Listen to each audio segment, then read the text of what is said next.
We're on the record for hearings in the matters listed in the North Dakota Industrial Commission hearing docket for December 15th, 2021. I'm David Phillips, hearing examiner for these hearings, and we're in the hearing room for the Department of Mineral Resources, Oil and Gas Division, and the time is 9:02 a.m. On the docket, the following matters will be continued. Case number 29098 will be continued to January. Case number 29045 will be continued to January. Case number 29046 will be continued to January. The administrative docket starts on page 4 with case number 29103 and goes through case number 29109. These cases will be heard in the next room with Michael Zisch. Audio recordings of the cases on the administrative docket will be placed on the oil and gas website by the end of the week. If you wish to appear in one of the matters on the administrative docket, please appear in the next room. If there's opposition to the matter, it'll be brought back into this hearing room to be heard, and your statements and evidence will be taken. And we're going to begin this morning a little bit out of order. We're going to first move on to two cases to be heard together. Case number 29016 and case number 29035. Case number 29016 is an application of Petro Shale US Inc. for an order pursuant to North Dakota Administrative Code Section 43-02-03-18.1, granting an exception location for the Anderson South 3MBH well, file number 36619, with a surface location in the southeast quarter of Section 15, Township 149 North, Range 96 West, Croft, Bakken Pool, McKenzie County, North Dakota, and such other relief as is appropriate. And case number 29035, on a motion of the Commission to consider the appropriate setbacks for existing and future wells completed in sections 14, 15, 22, and 23, Township 149 North, Range 96 West, Bear Den, Croft, North Fork, Bakken Pools, McKenzie County, North Dakota, and such other relief as is appropriate. Will all interested parties please come forward?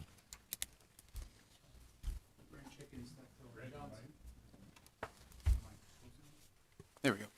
Brent Chicken, Steptoe and Johnson, PLLC, 617th Street, Denver, Colorado, 80202 for Petro Shale US Inc. Good morning. You may proceed.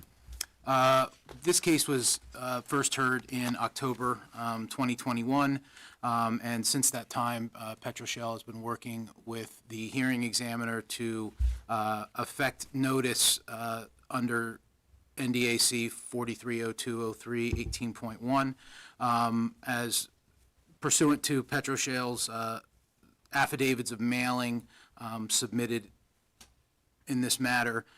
Petro Shale has now provided notice to all working interest owners, unleased mineral owners, and Petro Shale's lessors in all of sections 3, 10, 14, 15, 22, and 23, Township 149 North, Range 96 West, 5 p.m. The short version of this is that it was 62 owners, almost 5,000 acres, and 44 of those owners have now submitted non-objection letters to the Commission to the relief requested.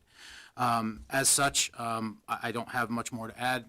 I have witnesses available if there are any questions, but between the testimony and evidence at the October hearing, the supplemental filing since then, and the communications with the hearing examiner, Petro Shale believes it's met all notice and technical evidence or exhibit requirements for the granting of the exception location as requested for the Anderson South 3 MBH well, and respectfully requests that the Commission expedite the order.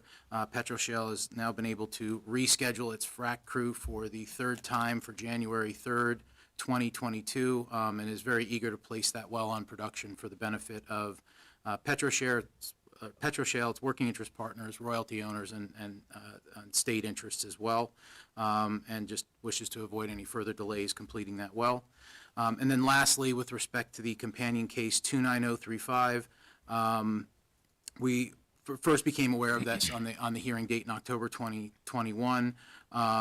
We've learned that subject 2560 already has a section line well permitted, but Petro Shale doesn't have any further comments as far as what it believes that the Commission's decisions regarding the setbacks in 29035 will protect correlative rights and prevent waste. And I have no further comment or. Thank you, Mr. Chicken. And just so that the record is clear, the supplements and filings that you filed by cover letter will be included in the record. Does the commission staff have any questions? Brenda, I have a couple comments. One is under case 29035, that's not a spacing unit that we were talking about. We were talking about wells within that area. We wanted to consider whether or not additional setbacks needed to be looked at and implemented due to the completion of the exception location. So I just wanted to clarify that. And the other is that you indicated all these parties that you've notified. Did you receive any objections? No, we didn't receive any objections. As I stated, we had 62 total working interest unleased mineral and petroshell lessors in those 6 sections, and 44 of them filed non-objections, saying they're okay with the relief. And at the time of the hearing, you were wanting an expedited order back in October when we heard the case, and you asked to be able to complete the well north of here. I don't remember the exact name of it. We have completed it. You have sir. completed that Yes. one then? That one has been granted, and we appreciate that. That one was completed, but we weren't able to keep the frac crew for that one and just move it south because they had to be released. So we rescheduled them for January 3rd. Thank you. So if I understand right, Brent, you're asking for an expedited order in 29016? Yes. So that you can proceed with this frac on So we can do the January 3rd. January 3rd frac, yes. Thanks. Any further questions? Hearing none, is there anything further, Mr. Chicken? I have nothing further. Thank you. That will conclude the hearing in case numbers 29016 and Thank 29035. you. Happy holidays, everybody. I probably won't see you before New Year, so. Thank you. Happy holidays.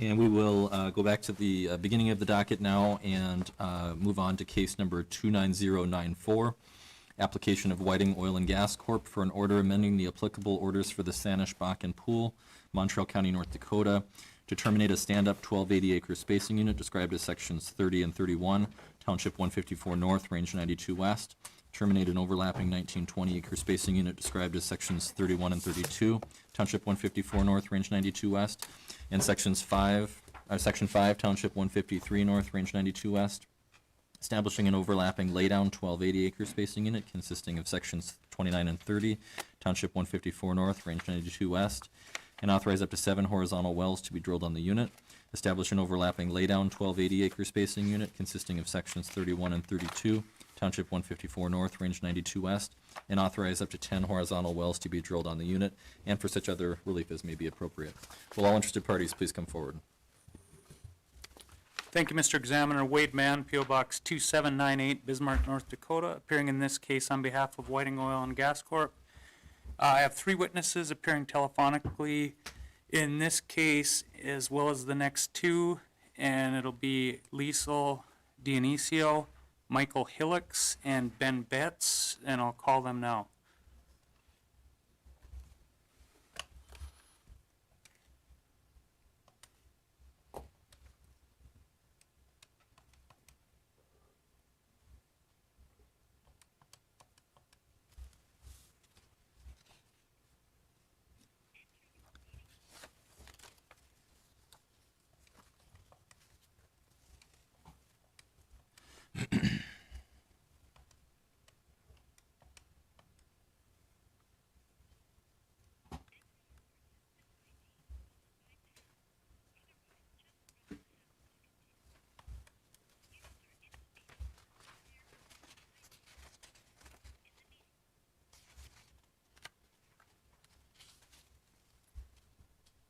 Liesel, you there?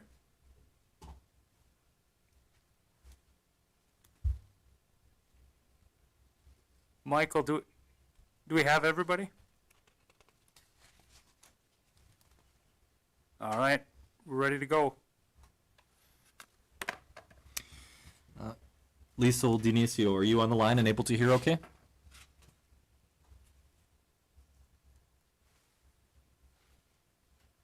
Guys, can you hear us? Yes, Did you hear the hearing examiner? I did. Can you not hear me? Now we can. We can hear you now. Okay. Liesl Dionisio, I'm going to go ahead and place you under oath. Do you solemnly swear or affirm under the penalties of perjury that the testimony you're about to give in this matter will be true and correct to the best of your knowledge and belief? I do. Liesl, can I have you state your name, by whom you're employed, in what capacity, and give us your business address? Yes, my name is Liesl Dionisio. I'm employed as a landman at Whiting Oil and Gas Corporation, and our address is 1700 Lincoln Street, Suite 4700 in Denver, Colorado, 80203. And one more thing, Liesl, could we have you spell your name for the record as well? Of course. It's Lies as in Sam, E-L, and the last name is D as in dog, I-O, N-I-S as in Sam, I-O. Liesl, have you previously testified before this commission? I have not. Okay. Why don't we briefly go through your educational background and work experience with respect to land matters? Sure. I graduated from the University of Colorado at Boulder with a degree in business in August of 2008. I've been working in the industry for over 11 years, and I started with EOG Resources in November of 2010, and I was with them up until this past October, which is when I started with Whiting. Okay. And Liesl, are you familiar with the land matters with respect to the proposed spacing units that we're looking at today? Yes, sir. Okay, and you've prepared some land-related exhibits for the hearings today? Yes, I have. Okay, I'd move the testimony of Ms. Dionisio be received as that of an expert in these cases. It'll be received as expert testimony. And Lisa, let's go ahead and if you can take us through your land exhibits, I guess with the initial locator map and work through to the more substantive leasehold maps. Sure. Yep, so Exhibit L1 is a locator map of North Dakota with Mount Trail County shown in gray and the Saanich field outlined in red. The townships and ranges in the field are also listed. Exhibit L2, page 1, is a land plot of the two proposed overlapping laydown 1280 acre spacing units. These are shown in red dashed lines covering sections 29 and 30 of Township 154 North, Range 92 West, and sections 31 and 32 of Township 154 North, Range 92 West. Whiting's leasehold footprint is shown in yellow. The existing wells are shown in green and orange solid lines, and the new proposed laterals are shown in green and orange dash lines. Whiting's working interest in the new proposed spacing unit, consisting of sections 29 and 30 of Township 154 North, 92 West, is 60.82%, and 57.68% for the spacing unit, consisting of sections 31 and 32 of 154.92. Okay. And just continue and move on to the more detailed breakdown, I guess, of the working interest. Yep. So Exhibit L2, pages 2 and 3 are both spreadsheets used to calculate the working interest of the new overlapping proposed spacing units. The legal descriptions of the new units are listed at the top in bold. Information for the underlying pooled units are shown in the two separate boxes below. For each of these units, you'll see the legal description of the underlying pooled unit, the initial test well and its operator, the working interest owners and their interest, as well as the acreage and percent allocated to the new unit. And then below those boxes, you'll see the actual gross acreage of the new proposed spacing unit, which is 1,274.40 acres for the spacing unit consisting of sections 29 and 30, and 1,276 acres for the spacing unit consisting of sections 31 and 32. And then in the bottom right, you'll see the working interest ownership breakdowns for the new units as well. Sure. I have no further questions. I'd offer the land exhibits. The exhibits are admitted. Does the commission staff have questions? Michael Hillix, are you on the line as well? Yes, I am. Do you solemnly swear or affirm under the penalties of perjury that the testimony you're about to give in this matter will be true and correct to the best of your knowledge and belief? I do. Michael, can I have you state your name, by whom you're employed, in what capacity, and give us your business address? My name is Michael Hillick. I'm employed by Whiting Oil and Gas as a geologist, and our address is 1700 Lincoln Street, Suite 4700, Denver, Colorado 80203. And Michael, have you previously testified as an expert before this commission? Yes, I have. And have you prepared some geology-related exhibits for these hearings? Yes. I'd move the testimony of Mr. Hillocks be received as that of an expert in these cases. It'll be received as expert testimony. And Michael, let's go through your geology exhibits, beginning with the structure map. Okay. Yeah, Exhibit G1 is a structure map drawn on the top of the Upper Bakken Shale with the 10-foot contour interval, showing dip to the southwest into the basin. The current development for this portion of Saanich Field is shown with the Middle Bakken, existing Middle Bakken wells colored green, and existing Three Forks wells colored orange. The outline, the two proposed 1280 units are shown with the dashed red boxes, and the location of the A to A prime cross section that will be shown on the next exhibit is also noted. Okay, and then let's go ahead and move on to the cross-section G2. Okay. Yeah, the cross section shows the various stratigraphic units that comprise the Bakken pool, which for the Saanich Field is defined as 50 feet above the top of the Bakken Formation to the top of the Reservoir Formation. And this this cross section shows that these stratigraphic units are present and continuous across the proposed units, and no significant stratigraphic or structural variations are expected to be encountered or thought to occur within the proposed unit. And I want to point out that our two target zones for wells in these units would be the Middle Bakken and the first bench of the Three Forks Formation. Okay. I have no further questions for Mr. Hillocks. I'd offer the geology exhibits. The exhibits are admitted. Does the commission staff have questions? Michael, the existing wells in the Three Forks, those are all first bench targets, correct? That's correct. The few that exist in the area, and then the Middle Bakken. Can you take a look at your G2 exhibit and give me an idea which interval within the Middle Bakken most of those existing wells have targeted? Yes. The existing wells are targeted primarily in what we refer to as the Middle Bakken B facies, and the Middle Bakken B facies is the best way to look at it is the gamma ray track, far left side, where that gamma is lower, that is the B facies, and that's where the wells are primarily targeted. And so when we go to drill across these wells, we will be targeting our well bores lower down in the section to go beneath those existing laterals.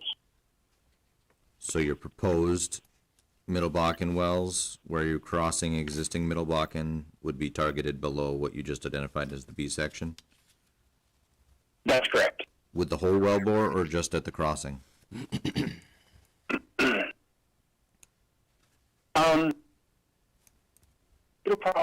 It'll vary a little bit. Sections 29 and 30, where we have a significant amount of existing Middle Bakken wells. We haven't fully planned these wells out, but I would see us keeping the entire well bore lower in the section, just because there's so many crossings, we'd be having to move up and down, sliding frequently to avoid those. But then down in sections 31 and 32, where we only have 3 existing wells, I could see us coming back up in section, not into the B. We like to drill right at the base of the B in the what we refer to as the C facies. Okay. In sections 29 and 30, you do, as you indicated, you do have a number of Middle Bakken wellbore penetrations, and it looks like it's close to almost a full development in the Middle Bakken. Why, or what's the need for the additional Middle Bakken wells in those two sections?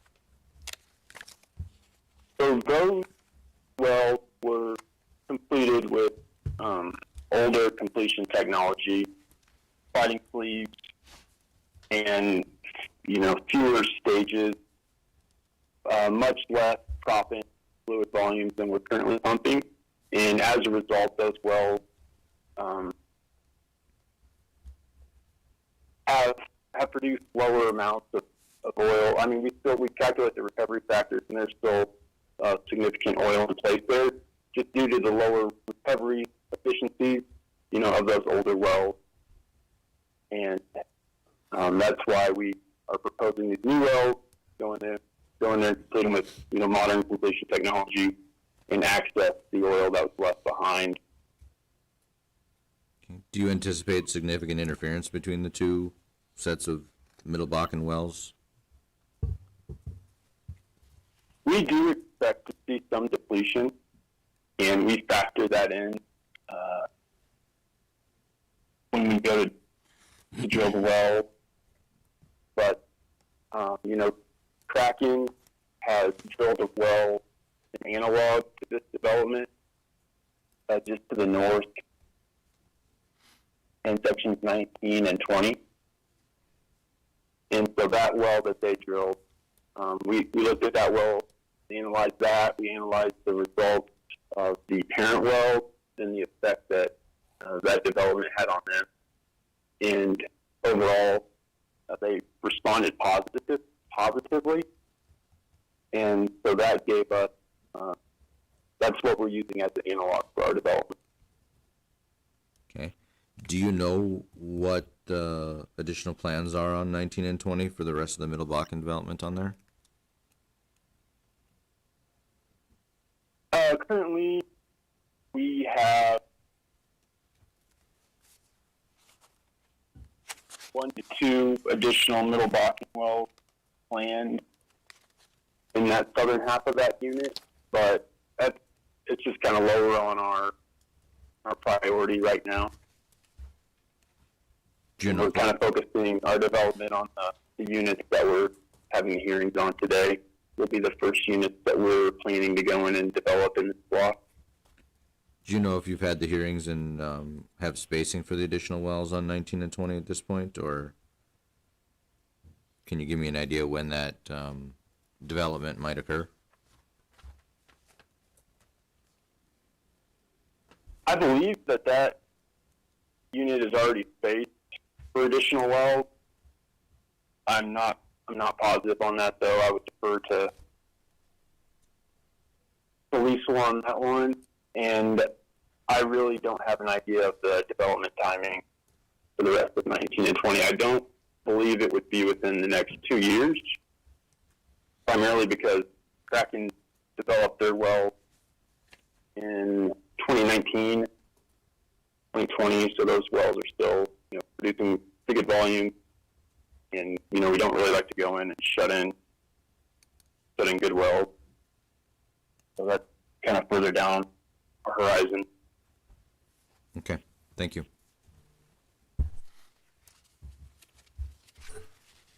Michael, to clarify, you said the existing wells are in the D as in dog facies as you term it?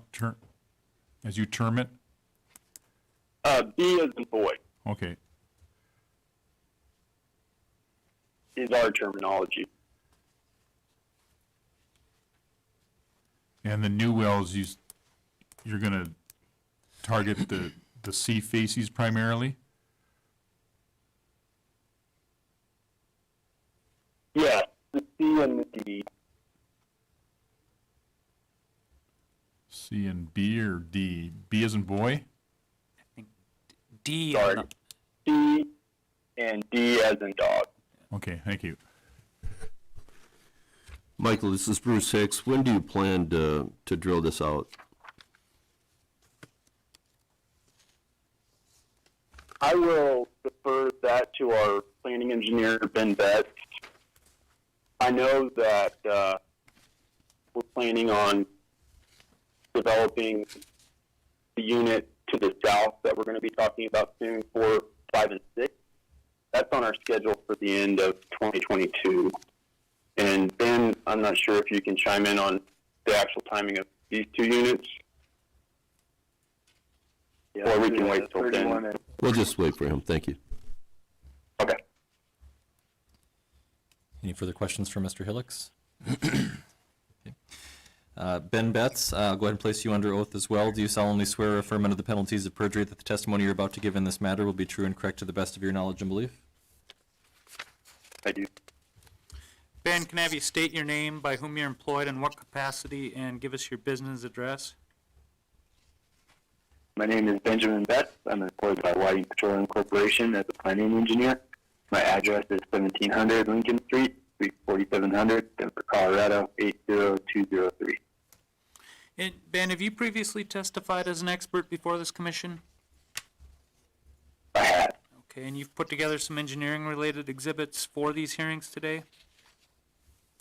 I have. Okay, I'd move the testimony of Mr. Betts be received as that of an expert in these cases. It'll be received as expert testimony. And Ben, I guess let's start with E1, the development map. Can you take us through your proposed plans of development and address Mr. Hicks' question with respect to timing, if you can? Absolutely. Exhibit E1 is a map depicting the location of the planned wells for the two 1,280-acre spacing units consisting of one in sections 29 and 30 of 154.92 and one in section 31 and 32 of 154.92. The proposed wells are green and orange dashed lines, green for Bakken and orange for Three Forks. The proposed spacing units are outlined by the red dashed lines, and then the existing wells are green and orange solid lines. Again, for green for Bakken and orange for Three Forks. Exhibit E2 is an engineering exhibit outlining the reservoir characteristics of the Bakken and Three Forks, along with the volumetric reserve calculation and the economic forecast for the development of the two 1,280-acre spacing units. We anticipate encountering the Bakken at 10,250 feet TVD approximately, and the Three Forks at approximately 10,360 feet TVD. Approximately. Using the provided reservoir parameters, I estimate that the OOIP is approximately 15 million barrels for the Bakken and 11.9 million barrels for the Three Forks. The wells in the two proposed 1,280-acre spacing units are expected to recover approximately 542,000 stock tank barrels of oil for a Bakken and approximately 450,000 stock tank barrels for a Three Forks. For wellbore construction, Whiting intends to set 9 5/8 surface casing at approximately 2,200 feet and 7-inch production casing at approximately 10,600 feet. Whiting will complete the Bakken and Three Forks with multi-stage hydraulic fracture stimulation.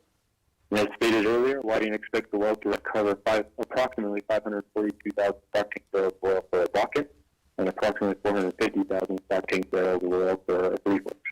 Assuming an oil price of $55 per barrel, and an investment of $6.5 million drill and complete. These wells are expected to pay out in approximately 2.2 years for a Bakken and approximately 3.6 years for a Three Forks. As far as timing, it looks like sections 31 and 32 are planned to be early 2023, and then sections 30 and 29 are mid to 2025. In our current schedule, which obviously can change depending on our rig count and availability. Okay. And Ben, in your opinion, would creating these two lay-down spacing units for the development, as you've indicated, is that going to prevent waste and protect relative rights? It will. I have no further questions. I'd offer the engineering exhibits and the gas capture plan affidavit. The exhibits and affidavit are admitted. Does the commission staff have any questions? Ben, I have one question that may or may not be related. You have a case on the docket later today, 29107, and it's asking for up to 2 wells on two 2560s. Is that case Correct. related? Is that case related to lease line wells? It is. So it is the lease line wells between sections 29, 30, 31, and 32. And then also the lease lines between sections 19, 20, and 30, and 29. Okay, thank you. Yep, no worries. Ben, this is Lynn Helms. We'd like to make sure that your economic analysis was run at reasonable oil prices. Can you tell me what oil and gas prices you used? We are still using 55 at this time, so that's our best guess going forward. Our best way to manage our decision. And for natural gas? For natural gas, I don't have that in front of me, but I can get that for you. Okay, thank you.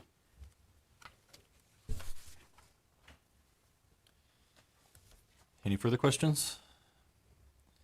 Mr. Mann, would you like to leave the record open for a period of time to get the gas information? Yeah, I mean, Ben, you should be able to get that pretty quick, the price you use for gas for the Yeah, I should- economics? I mean, by the end Yeah, of the today week? would be fine. Or within the week, yeah. The request to leave the record open until the end of the week is granted. We'll leave the record open until the end of the day, December 17th, 2021. Anything further in this case, Mr. Mann? No, Mr. Examiner. Thank you. That concludes the hearing in case number 29094. And we'll move on to case number 29095, application of Whiting Oil and Gas Corp. For an order amending the applicable orders for the Saanich Bakken Pool, Montreal County, North Dakota, to terminate an overlapping 25 60-acre spacing unit described as sections 32 and 33, Township 154 North, Range 92 West, and sections 4 and 5, Township 153 North, Range 92 West. Establish an overlapping 19-20-acre spacing unit consisting of all of Section 32 in the west half of Section 33, Township 154 North, Range 92 West, and all of Section 5 in the west half of Section 4, Township 153 North, Range 92 West, and authorize up to 2 horizontal wells to be drilled on the unit, and for such other relief as may be appropriate. Will all interested parties please come forward? Thank you, Mr. Examiner. Wade Mann, P.O. Box 2798, Bismarck, North Dakota, appearing in this case on behalf of Whiting Oil and Gas Corp. I will have the same 3 witnesses testify in this case. Thank you. Ms. Dionisio, I'm going to go ahead and place you under oath again in this case. Do you solemnly swear or affirm under the penalties of perjury that the testimony you're about to give in this matter will be true and correct to the best of your knowledge and belief?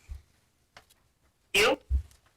All right. Lisa, why don't you go ahead and take us through the land exhibits again, I guess, locator map, and then walk us through the spacing units and your working interest. Yes, sir. L1 is a locator map of North Dakota with Montreal County shown in gray and the Saanich field outlined in red.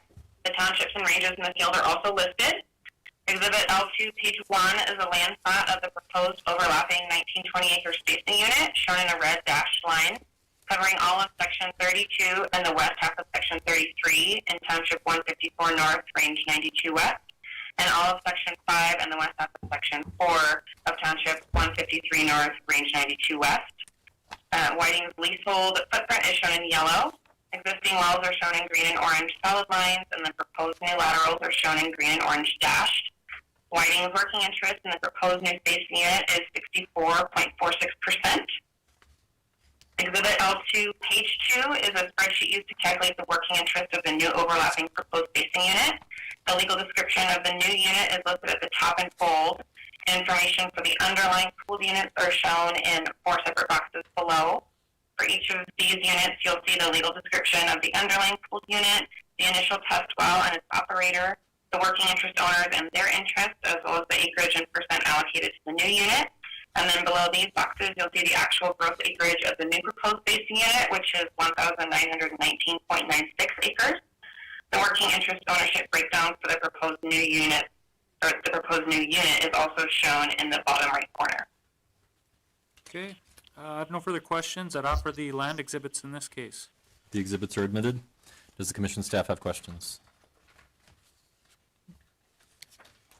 Mr. Hillocks, do you solemnly swear or affirm under the penalties of perjury that the testimony you're about to give in this matter will be true and correct to the best of your knowledge and belief? Yes, I do. Michael, let's go ahead and start with G1. Can you take us through your structure map for this proposed spacing unit? Yeah, G1 is very similar to the previous structure map we looked at in the last case. Structure is again drawn on the top of the upper Bakken shale. The 10-foot contour interval, and again the outline of the proposed 1920 unit is shown with the dashed red box, and the location of the 8x8 prime cross section is shown on the map, and we'll look at that in the next exhibit. Okay, and why don't you go ahead and just move on to the cross section then? This is the same cross-section we looked at in the previous case. So again, shows the various stratigraphic units that comprise the Bakken pool for the Saanich field. And all these units are present continuous across the proposed unit. And our target zones would again be the middle Bakken and the first bench of the Three Forks formation for these proposed wells. Okay. I have no further questions. I'd offer the geology exhibits. The exhibits are admitted. Does the commission staff have questions? Mr. Betts, do you solemnly swear or affirm under the penalties of perjury that the testimony you're about to give in this matter will be true and correct to the best of your knowledge and belief? Thank you. All right, Ben, let's start with E1, the development map. Can you walk us through what you've got in mind here, how you intend to develop this proposed spacing unit? Sure. Exhibit E1. E1 is a map depicting the location of the planned lease line well for the 1920 acre spacing unit, consisting of section 32 and the west half of section 33 of 154 north, 92 west, and section 5 and the west half of section 4 of 153 north and 92 west. Exhibit E2 is an engineering exhibit for the development of the proposed 1920 acre spacing unit. I estimate that the overall IP is approximately 22.5 million barrels for the Bakken and approximately 17.9 million barrels for the Three Forks. The wells in the proposed 1920 acre spacing unit are expected to recover approximately 205,000 stock tank barrels of oil for the Bakken and approximately 170,000 stock tank barrels of oil for the Three Forks. And assuming an oil price of $55 a barrel of oil and a $3.75 million drill and complete investment, these wells are expected to pay out in approximately 2.7 years for the Bakken and approximately 4.5 years for Three Forks. The gas price we are using is $2.75 per MCF. Yep. And again, Ben, with respect to this proposed spacing unit and the development that you've laid out, in your opinion, is that going to protect relative rights, prevent waste, and prevent the drilling of unnecessary wells? You cut out there. I do. Okay. I have no further questions for Mr. Betts on this case, and I'd offer the engineering exhibits and gas capture plan affidavit. The exhibits and affidavit are admitted. Does the commission staff have questions? Ben, this is Lynn Helms. Did you use the same oil and gas price for this analysis? That's correct. Yeah, $55 per barrel oil and $2.75 per MCF of gas. Thank you. Yeah. Ben, I'm looking at E1, and I'm just curious when you plan to drill this out. So this one is also in that early 2023 range, and we're planning to get to it. So we'll do it with the rest of the development of 31 and 32. Okay, and what is the development? Are you going to drill east-west wells along here?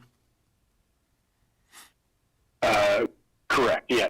Yeah. So from that pad at section 32, because of the canyon that we're in that particular area, surface locations are fairly tough. So section 32 would be our current proposed surface location for these two proposed wells. And then we'd have a pretty big back build, and then drilling along the section line of section 32, 5, and the west half of 33 and 4.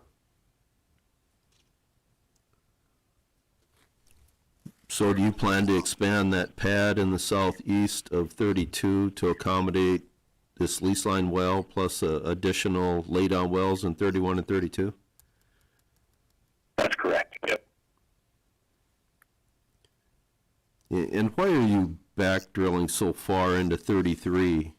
You know, first of all, you've got the 320 acres there of 33 and of 4, although you're only going to penetrate half of it.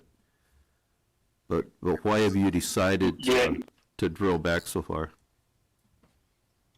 There is some, I guess, undeveloped recent acreage along that section line. There are some Bakken and Three Forks wells coming off of a pad or I guess northwest of section 33 that Kraken has done recently. So we're trying to capture as much of the lease line there as we can with some newer wells. Obviously, we would have liked to extended our original lease line wells that ended in section 31 and section 6. But we were not the operator at the time of those wells. So we are just completing the pattern based on Kraken's plan. Kraken's currently out. I'm just wondering, in 2 years, are you going to change your plans again and go to something else? I mean, this is kind of a drastic change that you've done on the previous case, you know, overlapping everything, and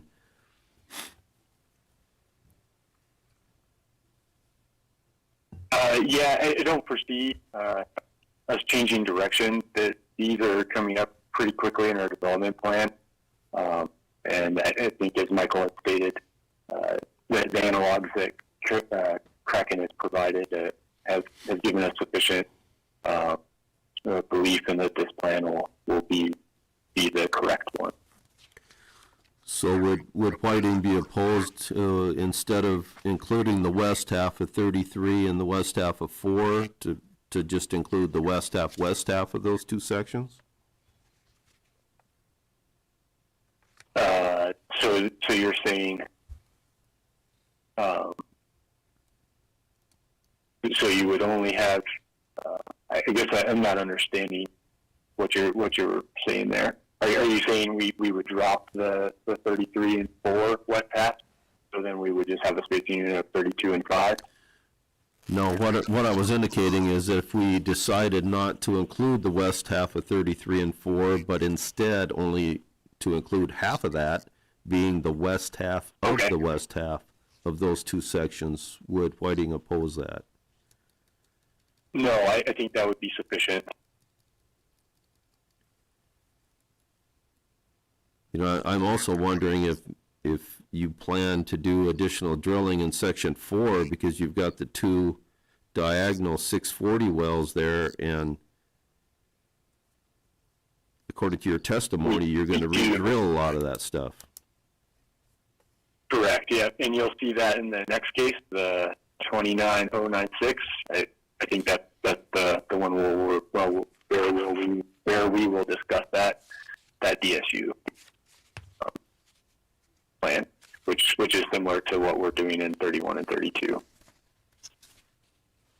You know, I think to make sense of all this, we really need to have your greater plan showing the development of the area, so we can really understand what your plan is, rather than just looking at it on a spacing unit basis. So on all these, if they're adjacent to one another, if you would provide a supplement just showing the development of all of it together, I think that would be helpful. Okay. Okay, thank you. Get that. Yeah. Since there was a little discussion about how far into 33 and 4 down that section line that wellbore would be, how far east do you currently plan to... Apologies. Sorry about that. How far east of the section line between 33 and 32 and 4 and 5 do you plan to actually drill that wellbore? Maybe the easiest thing to do would be ask for a proposed wellbore schematic. Okay.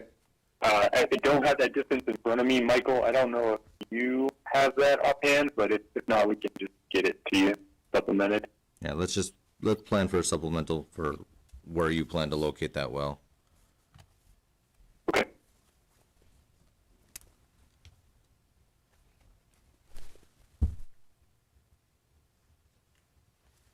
Any further questions? Hearing none. Anything further, Mr. Mann? No, Mr. Examiner, just a for clarification though, we're leaving the record open for all of these cases, is my understanding, for the purposes of a sort of a full area development map. But we'd previously left the other case open to get the gas price using the economics. It sounds like we have that now. We don't need that anymore. So for the previous case, it'll just be the development map. For this case, it'll be the full development map plus the wellbore schematic with the location of the proposed wellbore. That's my understanding and reasonable. I should clarify, how long should the record be open for the development plan? Ben, how long will it take to put together that sort of full area development map and get that submitted for filing? We should be able to do that today, but if you give us a week just in case, that'd be fine. Just end of the week again? Okay, we'll leave the record open until the end of the day, December 17th, 2021, and so that the record is clear, which cases will that development plan apply to? Well, it'll be 29094, 095, and 096, and then I think it will also, Ben, it will also include 29107 on the administrative docket as well, is that correct? That is correct, yep. So those four. Thank you, and is there any objection to incorporating the record to the extent necessary? No objection. Thank you. With that, anything further? No, Mr. Examiner, not on this case. Thank you. That will conclude the hearing in case number 29095. And we'll move on to case number 29096, application of Whiting Oil and Gas Corp. for an order amending the applicable orders for the Saanich Bakken Pool, Montreal County, North Dakota, to terminate two overlapping laydown 1280-acre spacing units described as sections 4 and 5 and section 5 and 6 in Township 153 North, Range 92 West. Establish an overlapping laydown 1920-acre spacing unit consisting of sections 4, 5, and 6, Township 153 North, Range 92 West, and authorize up to 9 horizontal wells to be drilled on the unit, and for such other relief as may be appropriate. Will all interested parties please come forward? Thank you, Mr. Examiner. Wade Mann, P.O. Box 2798, Bismarck, North Dakota, appearing in this case on behalf of Whiting Oil and Gas Corp. And I have the same three witnesses testifying in this case. Ms. Dionisio, I'm going to go ahead and place you under oath again in this case. Do you solemnly swear or affirm under the penalties of perjury that the testimony you're about to give in this matter will be true and correct to the best of your knowledge and belief? I do. And Liesl, again, if you can just identify the location and then the proposed spacing unit and your working interest. Yes, sir. Exhibit L1 is locator map of North Dakota with the same Montreal County shown in gray and the Saanich Field outlined in red. Townships and ranges in the field are also included there. Exhibit L2, page 1, is a land plot of the proposed overlapping laydown 1920-acre spacing unit shown in a red dashed line covering all of sections 4, 5, and 6 of Township 153 North, Range 92 West. Whiting's leasehold is in yellow. Existing wells again are in green and orange solid lines with the proposed new laterals in the green and orange dashed. Whiting's working interest in the proposed new spacing unit is 70.38%. L2, page 2 is the same spreadsheet calculation used for the working interest of the new overlapping proposed spacing unit. The legal description of the new unit is listed at the top. Information with the underlying pooled units are shown below in the 3 separate boxes. And then for each of these units, you'll see the legal description with the initial test well and its operator, the working interest owners and their interests, and the acreage and percent allocated to the new unit. And then in the bottom right corner, you'll see the working interest ownership breakdown for the new proposed unit, as well as the actual gross acreage of that unit, which is 1,917.36 acres. Okay, thank you. I have no further questions that offer the land exhibits. The exhibits are admitted. Does the commission staff have questions? Hey, Mr. Hillix, do you solemnly swear or affirm under the penalties of perjury that the testimony you're about to give in this matter will be true and correct to the best of your knowledge and belief? I do. All right, Michael, let's go ahead and go through the geology underlying this proposed spacing unit, beginning with the G1 structure map. Yes, so the structure map is again drawn on the top of the Upper Bakken Shale with the 10-foot contour interval. And the outline of the proposed 1920 unit is shown with the dashed red box. and the location of the A to A prime cross section that will be shown in the next exhibit is also noted. And Yeah, go ahead and move yeah, on to okay. the cross-section. Okay. The cross section again shows the stratigraphic units that comprise the Bakken pool, the Saanich field. It's 50 feet above the top of the Bakken formation to the top of the Birdberg formation. And again, all these stratigraphic units are present and continuous across the proposed unit, and no significant variations are expected to be encountered or thought to occur. And once again, our target zones for the proposed well this unit will be the middle Bakken and the first bench of the Three Forks formation. Okay. I have no further questions, and I'd offer the geology exhibits. The exhibits are admitted. Does the commission staff have questions? Okay, Mr. Betts, do you solemnly swear or affirm under the penalties of perjury that the testimony you're about to give in this matter will be true and correct to the best of your knowledge and belief? I do. All right, Ben, let's start with E1. Can you take us through your proposed plan of development for this proposed 1920? The E1 is a map depicting the location of the planned wells for the 1920 acre spacing unit, consisting of sections 4, 5, 6 of 153 north, 92 west. Exhibit E2 is an engineering exhibit for the development of the proposed 1920 acre spacing unit. Excuse me. I estimate that the OAP is approximately 22.5 million barrels for Bakken and approximately 17.9 million barrels for Three Forks. The wells in the proposed 1920 acre spacing unit are expected to recover approximately 830,000 stock tank barrels of oil for a Bakken and approximately 702,000 stock tank barrels of oil for a Three Forks. Assuming an oil price of $55 per barrel and a $7.7 million drilling complete investment, these wells are expected to pay out 1.5 years for a Bakken and approximately 2 years for a Three Forks. And Ben, in your opinion, would creation of this 1920 with this plan of development, is that going to protect relative rights, prevent waste, and prevent the drilling of unnecessary wells? Yes, it will. I have no further questions, and I'd offer the engineering exhibits in this case. The exhibits are admitted. Does the commission staff have questions? Ben, on your exhibit E1, it looks like your pattern is a little different where you're pairing up your Middle Bakken and Three Forks 1 wells compared to the previous cases. Is that true? Yeah, it's a little more spaced out. Guess I don't have a great explanation for that this time. Michael, do you have? Yeah, I would just say these are still preliminary well layout. We're still working through exactly how we want to space these out. So we're still kind of deciding on the best way to space these. So is the intent to drill them somewhat equidistant like the previous cases, or is there something else planned here?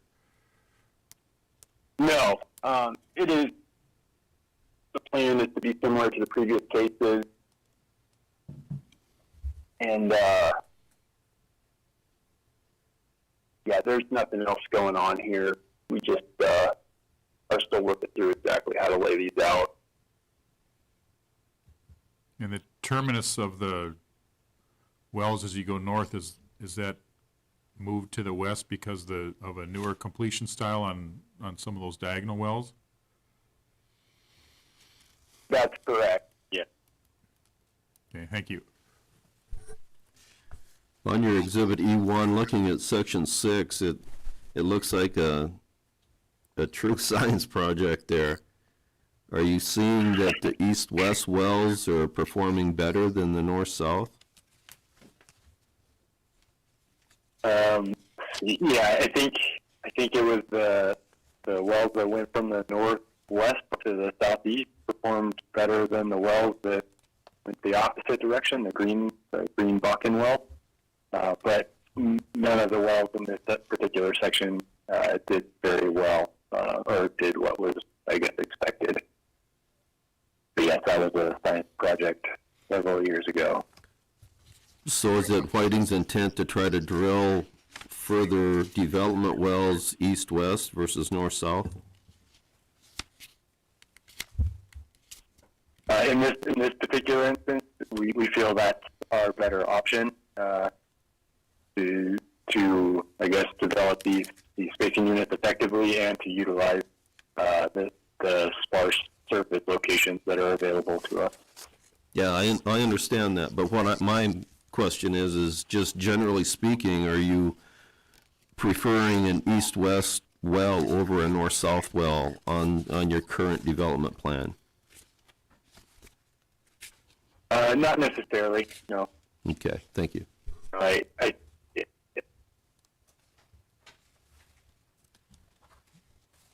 Any further questions? Okay, hearing none, is there anything further in this case, Mr. Mann? No, Mr. Examiner, thank you. Thank you. That will conclude the hearing in case number 29096. Thanks, guys. And we'll move on to case number 29097, application of Grayson Mill Energy LLC for an order amending the applicable orders for the Catwalk Bakken Pool to establish an overlapping 2560 acre spacing unit described as sections 25 and 36, Township 154 North, Range 101 West, and sections 30 and 31, Township 154 North, Range 100 West, McKenzie and Williams Counties, North Dakota, and authorize one horizontal well to be drilled on such unit and for such other relief as may be appropriate. Will all interested parties please come forward? Thank you, Mr. Examiner. Wade Mann, P.O. Box 2798, Bismarck, North Dakota, appearing in this case on behalf of Grayson Mill Energy LLC.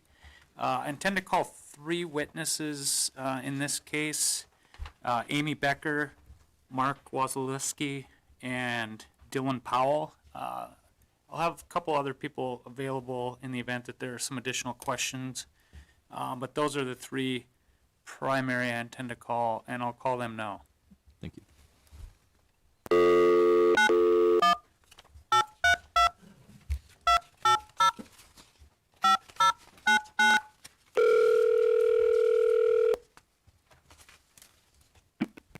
In this case, Hey, guys. Amy, we got everybody there? Yep, we're all here. Okay, Amy Becker, I'm going to go ahead and place you under oath. Do you solemnly swear or affirm under the penalties of perjury that the testimony you're about to give in this matter will be true and correct to the best of your knowledge and belief?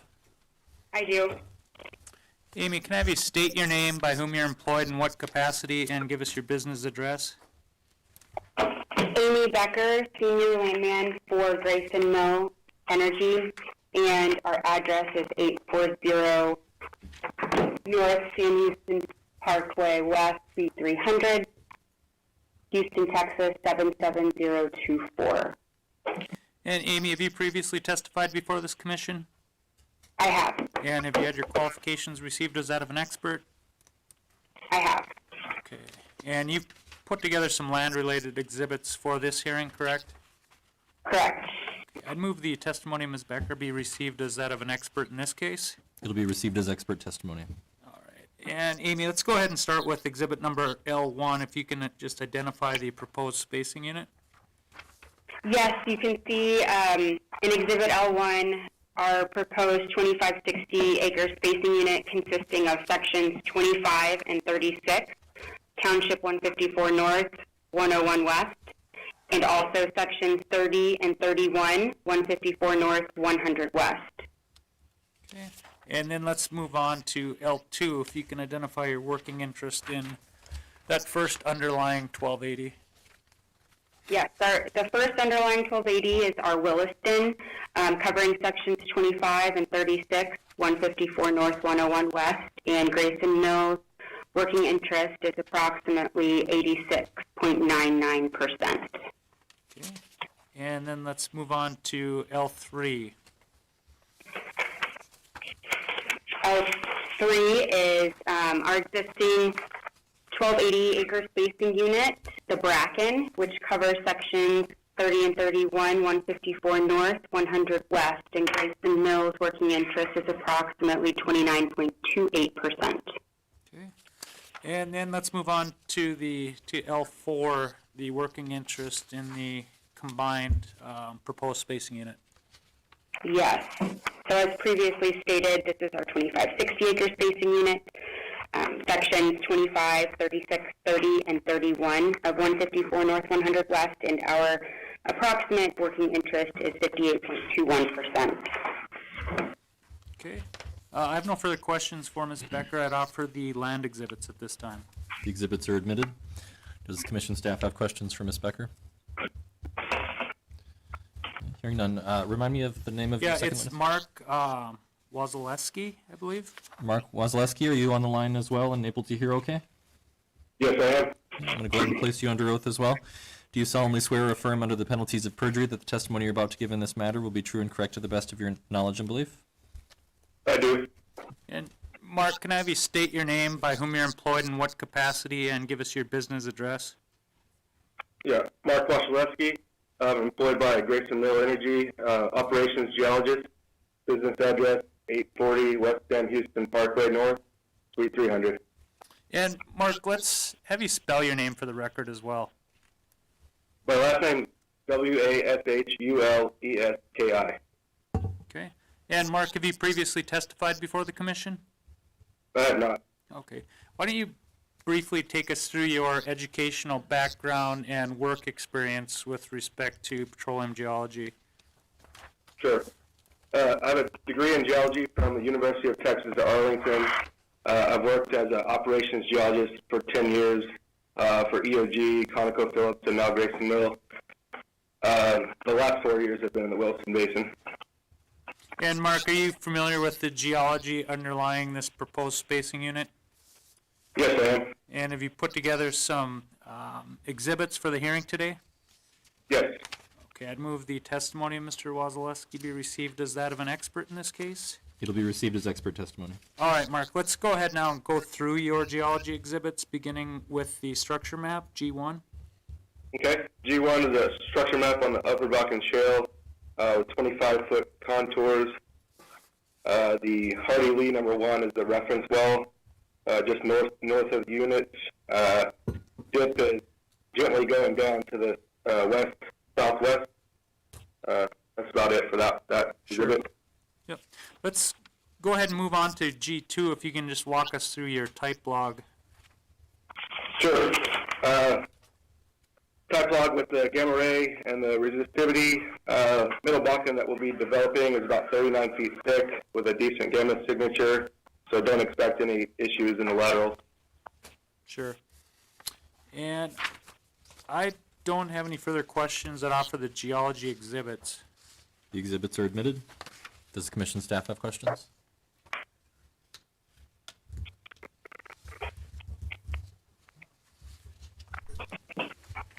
Mark, forgive me if I missed this, but what's your target for the well? Middle Bakken, no 3-4. Okay, thank you. Okay, Dylan Powell, are you on the line as well? Yes, I'm here. Do you solemnly swear or affirm under the penalties of perjury that the testimony you're about to give in this matter will be true and correct to the best of your knowledge and belief? Yes, I do. Dylan, can I have you state your name, by whom you're employed, in what capacity, and give us your business address? My name is Dylan Powell. I work with Grayson Mill Energy at 840 West End Houston Parkway North, Suite 300. I work as reservoir engineer and field development design. And Dylan, have you previously testified before this commission? Yes, I have. And have you had your qualifications received as that of an expert? Yes, I have. And you're familiar with this proposed spacing unit, is that correct? Yes, sir, that's correct. And you've put together some proposed engineering-related exhibits for the hearing? Yes, I have. I'd move the testimony of Mr. Powell be received as that of an expert in this case. It'll be received as expert testimony. And Dylan, let's start with E1. If you could just walk us through your proposed plan of development for this 2560.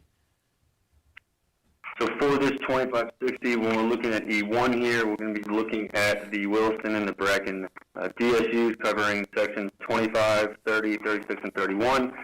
On the western side there, we're going to be looking at our Williston, Middle Bakken future development 6 at the well spacing that we've set for this area. with the section line well there being stated right off of the Williston East pad. This well is going to be the section line well that we're discussing, and again, a middle Bakken target. Sure. Then let's move on to E2. If you could take us through how you intend to drill and complete the proposed well. So E2 is going to be showing our standard middle Bakken wellbore design here with our casing landing points where we plan on setting those and having them cemented in place. It's going into the completion design here with our proper offset of 150 feet off the toe. We're going to be looking at a wet shoe here with 220-foot stage spacing for our completion design. It's going to give us 45 stages through this wellbore. Sure. Let's go ahead and move on then to E3. If you could walk us through the reservoir data and economics. Okay, so for E3, we're going to be looking at two tables here for how we're looking at the economics. It's going to be specific for this single well. So again, it's going to be a middle Bakken reservoir target. We're looking at around 6,400 initial rate for oil. Our final rate for abandonment on these economics is going to be 2. We show our standard decline and B factors there at 77% and 1.1. Our gas oil ratio is at 1281 SCF per barrel, with a total EUR expected right around 3,600 MBO. The below gross economics are going to be showing that we looked at this on the October NYMEX price deck. Our drilling cost is coming in at $2,900. Total operating costs are going to be $12,300 a month. And then these numbers are being run at a working interest of 100%, giving us an NPV stated there at 51,118. So Dylan, in your opinion then, would creating this overlapping 2560 to drill that middle Bakken well, is that going to protect relative rights, prevent waste, and prevent the drilling of unnecessary wells? Yes, sir. This is going to help us fully develop that unit and prevent waste without drilling too many wells in this section. Okay. I have no further questions for Mr. Powell. I would offer the engineering exhibits as well as the gas capture affidavit. The exhibits and affidavit are admitted. Does the commission staff have questions? Dylan, on Exhibit E1, your proposed lease line well, how far off the section line is that proposed to be drilled? So we have this well 200 feet off the section line. And your Exhibit E3, your reserves, is that for 5 wells, for 6 wells? What is that for?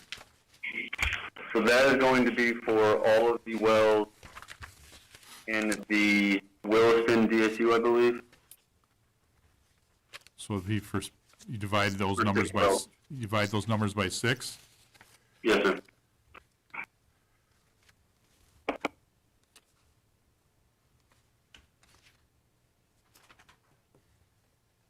Okay, thank you.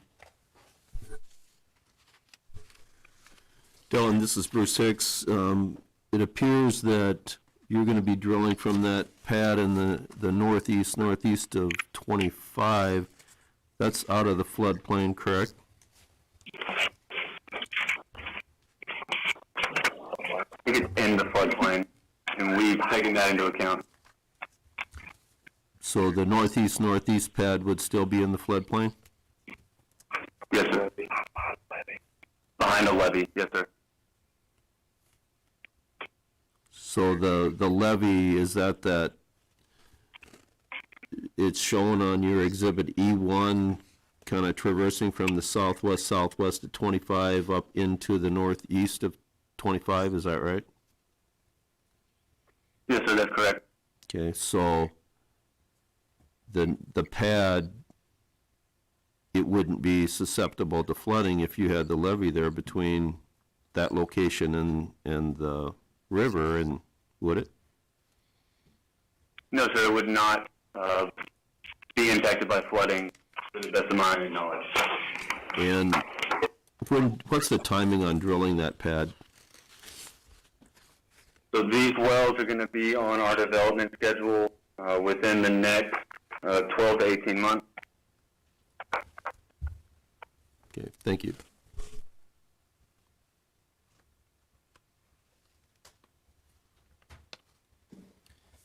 Any further questions?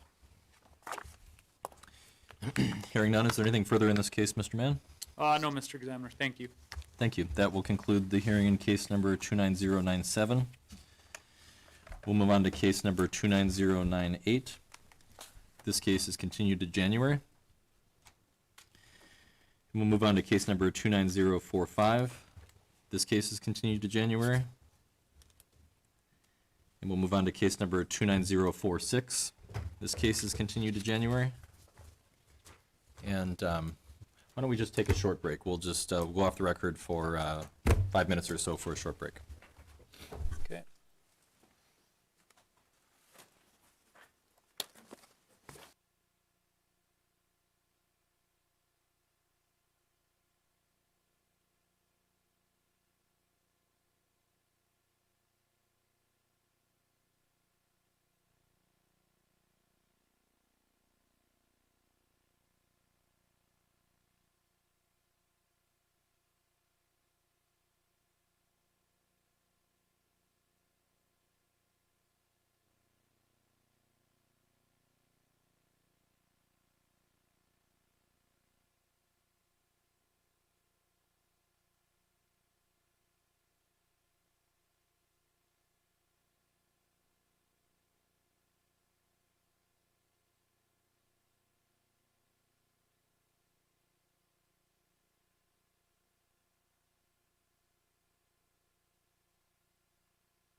Okay, we're back on the record, and we'll move on to case number 29099, application of Marathon Oil Company for an order amending the applicable orders for the Chimney Butte and/or Bailey Bakken pools to reduce the setback to 250 feet on either side of the common boundary between a 1280-acre spacing unit described as sections 1 and 12, Township 146 North, Range 95 West, and a stand-up 2560-acre spacing unit consisting of sections 6, 7, 18, and 19, Township 146 North, Range 94 West, Dunn County, North Dakota, and granting such other relief as may be appropriate. Will all interested parties please come forward? Taylor, you guys there?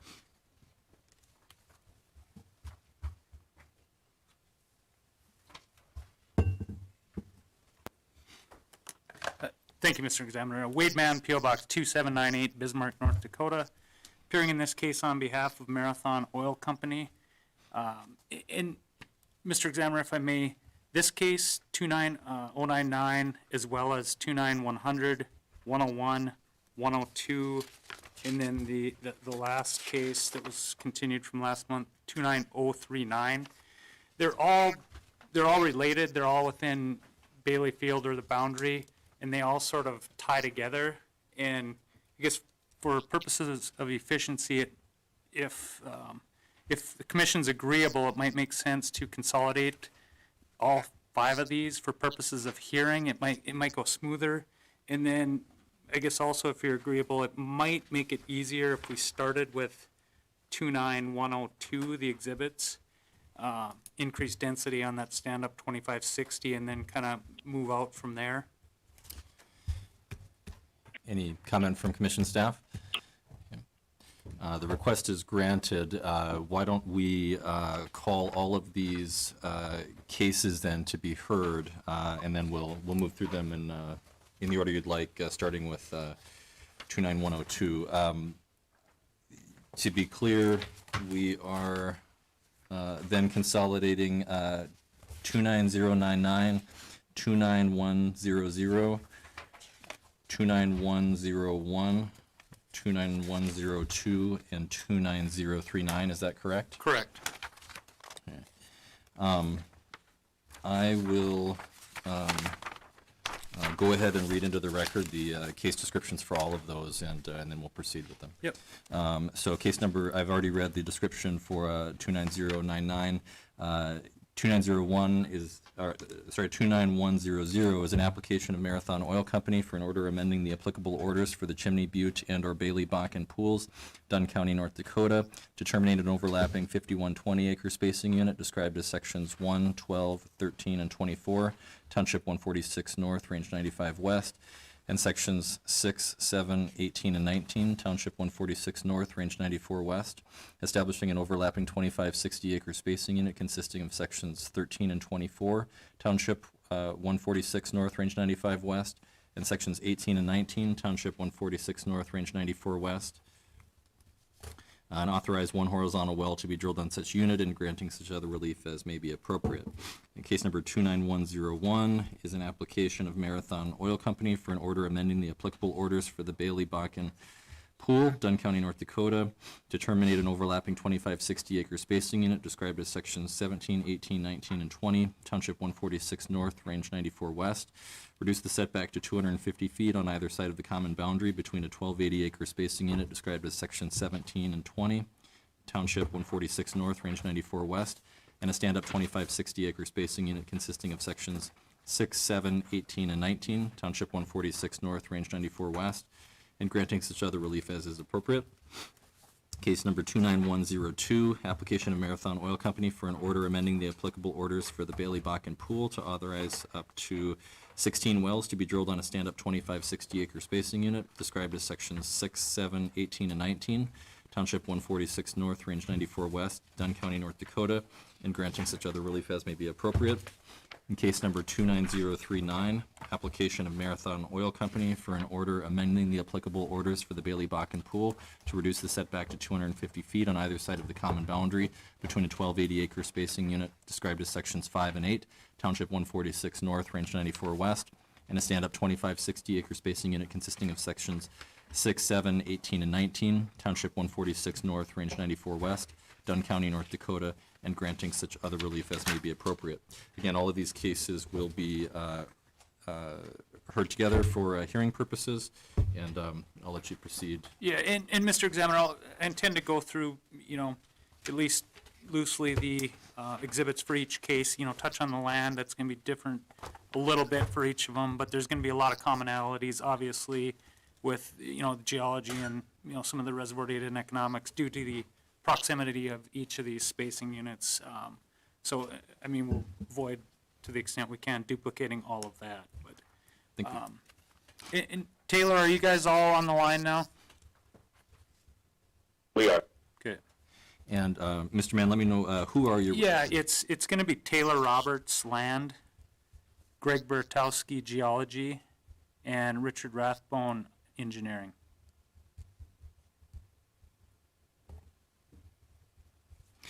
Thank you. Taylor Roberts, do you solemnly swear or affirm under the penalties of perjury that the testimony you're about to give in this matter will be true and correct to the best of your knowledge and belief? Yes, sir. Thank you. Taylor, can I have you state your name, by whom you're employed, and what capacity, and give us your business address? Yes, Taylor Robert. I'm a land professional for Marathon Oil. Business address, 990 Town and Country Boulevard, Houston, Texas, 77024. And Taylor, have you previously testified before this commission? Yes, I have. And have you had your qualifications received as that of an expert? Yes, I have. Okay, and you're familiar with the land matters relating to these spacing units involved? That is correct. And you've prepared some land exhibits? Correct. All right, I'd move the testimony of Mr. Roberts be received as that of an expert in these cases. It'll be received as expert testimony. And Taylor, I'm not sure if you heard, we're going to go a little bit out of order. We're going to start with 29102 first. That's the increased density on the stand-up 2560. You got those exhibits? Yes, sir. All right. Well, why don't you go ahead and take us through your land exhibits beginning with L1. Perfect. L1, the stand-up 2560 is outlined by the purple dash lines being sections 6, 7, 18, and 19 of 146 North, 94 West. Okay. And then let's move on to the next exhibit. Take us through Marathon's working interest in this 2560. Yep, in the same stand-up 2560, Marathon has 100% working interest in sections 6, 7, 18, and 19. Okay. I have no further questions for Mr. Roberts. I'd offer the land exhibits in this case. The exhibits are admitted. Does the commission staff have questions? Hearing none, Mr. Bertowski, are you on the line as well? I am. Do you solemnly swear or affirm under the penalties of perjury that the testimony you're about to give in this matter will be true and correct to the best of your knowledge and belief? I do. Greg, can I have you state your name, by whom you're employed, and what capacity, and give us your business address? Yes, my name is Greg Bertowski. I'm employed with Marathon Oil Corporation. I'm the geologist for Bakken asset. Our address is 990 Town and Country Boulevard, Houston, Texas, 77024. And Greg, have you previously testified before this commission? I have. And have you had your qualifications received as that of an expert? Yes. Okay, and you're familiar with the geology underlying these spacing units involved in these hearings today? I am. Okay, I'd move the testimony of Mr. Bertowski be received as that of an expert in these cases. It'll be received as expert testimony. All right, and Greg, let's start with G1 in that case 29102. If you can go through the structure map that you've got as G1. Sure. So Exhibit G1 here exhibits the top of Upper Bakken Shale structure map with the cross-section line from A to A prime there in kind of purplish color shown north to south, just to the east of our spacing, proposed stand-up 2560 spacing unit. Okay, and then let's move on to G2. Why don't you take us through your cross-section? Okay. This is the cross-section mentioned in Exhibit G1 from A to A prime, showing the predominant target intervals of the Middle Bakken and Three Forks First Bench, with consistent thicknesses across that cross-section line from A to A prime. Okay. And now let's move on to G3. Why don't you walk us through your proposed plan of development with the stand-up 2560? Okay, sure, yeah. So in this exhibit, this is specifically looking more at the 2560, but I believe we also have another exhibit that has additional detail that's attached, that's in reference to the other cases that we're hearing together. So I'll start more specifically with Exhibit G3 here. This is our proposed plan of development with 16 wells within this 2560. There are 4 existing parent wells within the boundaries of these 4 sections. Intention is for us to continue producing 1 well on the north half and 1 well on the south half of each of these units as a 1280 well. And then 2 of the other wells will be P&A and will no longer be producing as 1280 wells in favor of drilling 25 60-acre wells as part of the spacing plan. Floods here are starting in mid-2022 at this point, and plan is for us to do this development as one chunk. So this is all, plan for this is to drill and then, more importantly, to frack and produce these wells in a near time proximity to one another. So we'll do it back to back. Okay. And then maybe move on to kind of G4. And some of this obviously relates to this case, but also the the other cases that we're going to touch on with more specificity later. But just maybe give us a kind of a roadmap or an overview of what you're looking at as sort of full development. Sure, yeah, okay. So I guess in summation, the reason why we're presenting this fashion is predominantly due to the fact of the presence of federal minerals in the south half of 18 and the south half of 6. Due to this, we realized significant facilities cost savings by, putting our wells on pads in this fashion, spacing them in this fashion.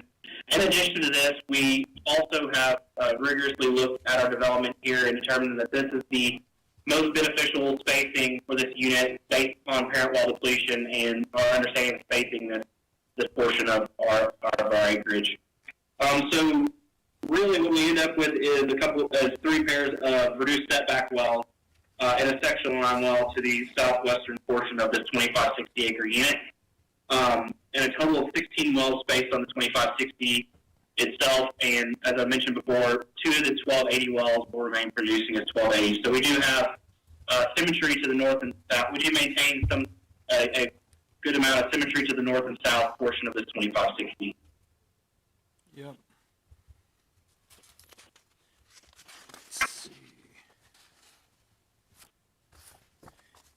Mr. Examiner, I don't have any further questions with respect to this particular case. I mean, does it make sense just after each one, see if there's specific questions on, sort of the specific relief rather than going through all of them? I think so, yeah. Okay, Yeah. sure. I don't have any further questions for Mr. Bertowski on this case, and I'd offer the geology exhibits in this case. Yep, the exhibits are admitted. Are there questions from commission staff? Greg, we'll use Exhibit G4. Which 1280 wells do you plan to plug? It will be the northeastern parent well, the northeastern block well in 6 and 7, and the southwestern 1280 well in black in 18 and 19. We've chosen these based upon their initial completions and the amount of production that they have previously, and we believe that we can see, significant upside in the P&A of those wells in replacement with the modern day well and refrac. In addition to the fact we have analyzed them for potential refrac potential rather than complete redrill, but have deemed them to be of too high risk based upon the initial, tubing in the hole and status of the well.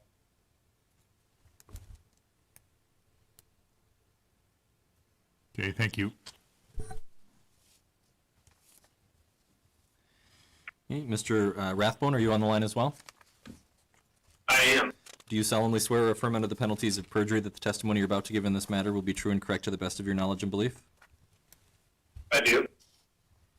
Richard, can I have you state your name, by whom you're employed, in what capacity, and give us your business address?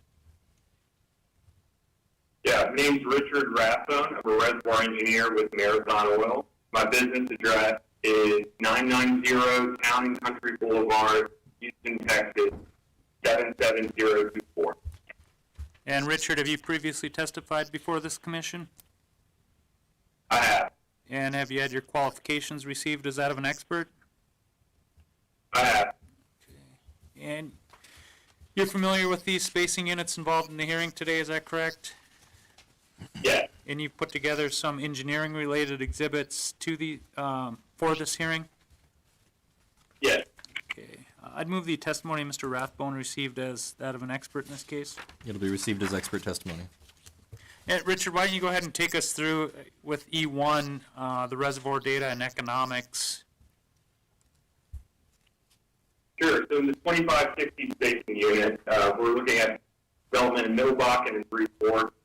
Thickness for both is about 40 feet. Porosity 6% in the Middle Bakken, and then they're at 8% in the Three Forks. With a water saturation of 35% in the Middle Bakken and 60% in the Three Forks.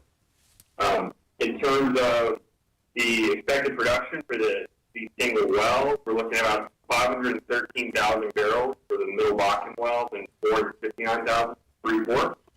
This is out of an original oil in place of 20.65 million barrels for the 2560 acre unit. The Middle Bakken, 16.9 million barrels for the 2560 Three Forks well, leading to an overall recovery factor of 24.3% after full development. And that's also including the existing producers and the planned redrills of the CNA wells that Greg mentioned earlier. Each of the wells in overall development have positive returns. The NPV 10 of the Middle Bakken well is about $3.6 million, and the Three Forks wells are about $3.2 million for the individual wells. And the total development valuation would be about $54.8 million for the entire 2560. Those economics are run at $50 oil at $50 flat, okay, with $2.35 for the gas. Okay. And Richard, let's move on to E2. Can you just take us through how you would plan to drill and complete these proposed wells? Yeah, so we're going to follow our standard drilling completion plan for this area, and all of the wells will be drilled and completed in the same manner. So we'll run and cement a 7-inch casing past the kickoff point, and then cement a 4.5-inch liner approximately 10,000 feet further to the lateral section. Well is expected to be completed in about 40 stages in a plug-and-perk manner, and the total well cost is expected to be around $7 million, including our location, facilities, and an artificial lift cost. And Richard, just in an effort to avoid some duplicity, this wellbore schematic and how you kind of explained how you would drill and complete these wells, is that going to be consistent with the other cases as well, with the reduced setbacks we're asking for in those lease line wells? Yes, it's the same plan for all of the wells. Okay. I don't have any further questions for Mr. Rathbone with respect to this case, and I'd offer the engineering exhibits in this case. And I guess one more point, Mr. Examiner, I don't currently have the gas capture plan affidavits with these cases. I will be getting those. I would request that I be allowed to keep the record open to submit those. You have a particular date in mind for Just that? the end of the week should be more than enough. That request is granted. The record to be left open until the end of the day, December 17th, 2021. Are there any questions for Mr. Rathbone in this case? I don't have a question for Richard, but I want to go back to Greg. Yep. Okay. I'm sure. Greg, on Exhibit G4, the 1280 wells you plan to plug, are you going to plug those before you drill the 2560 wells? Yes, our intention is to plug those wells prior to drilling any new wells within the 2560. And are you going to develop the 2560 with one rig and just move between the two locations and batch drill the wells? I think that it may be 2 rigs. I'll have to check our schedule on the rigs, but I know as far as completion crew goes, that the intention will be to use a single completion crew that will move across these couple of paths here. Okay, thank you. And so they will be produced about the same time period. Okay, thank you. Yes, sir. Yeah, Richard, this is Lynn Helms. We like to make sure that folks are using reasonable well costs and oil prices in their economics. Approximately what well cost did you use for E1? Yeah, for E1 on a per well basis, we look at a detailed evaluation of each. Are you interested in a pad level or a per well cost basis? Per well cost basis. So we're looking at for these 8 well pads, about $500,000 per well. So we're in that ballpark. So there's some economies. Are you looking, sorry, were you saying our facility costs or our total well cost? I might have misheard. Total well costs. Okay, so total well cost, yeah, sorry about that, is about $7 million for each well. Thank you. Any further questions? Hearing none, Mr. Mann, all your witnesses are still under oath, and go ahead and proceed to your next case with your witnesses. Taylor, I think we'll just go ahead and circle back to the beginning now to 29099. Do you have those exhibits? Yes, I do. All right.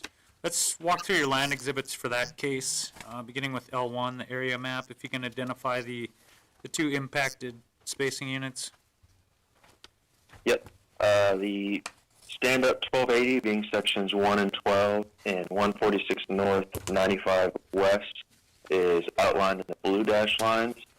And then the adjacent stand-up 2560 we just discussed being sections 6, 7, 18, 19, and 146 north, 94 west outlined by the purple dash lines. Yeah.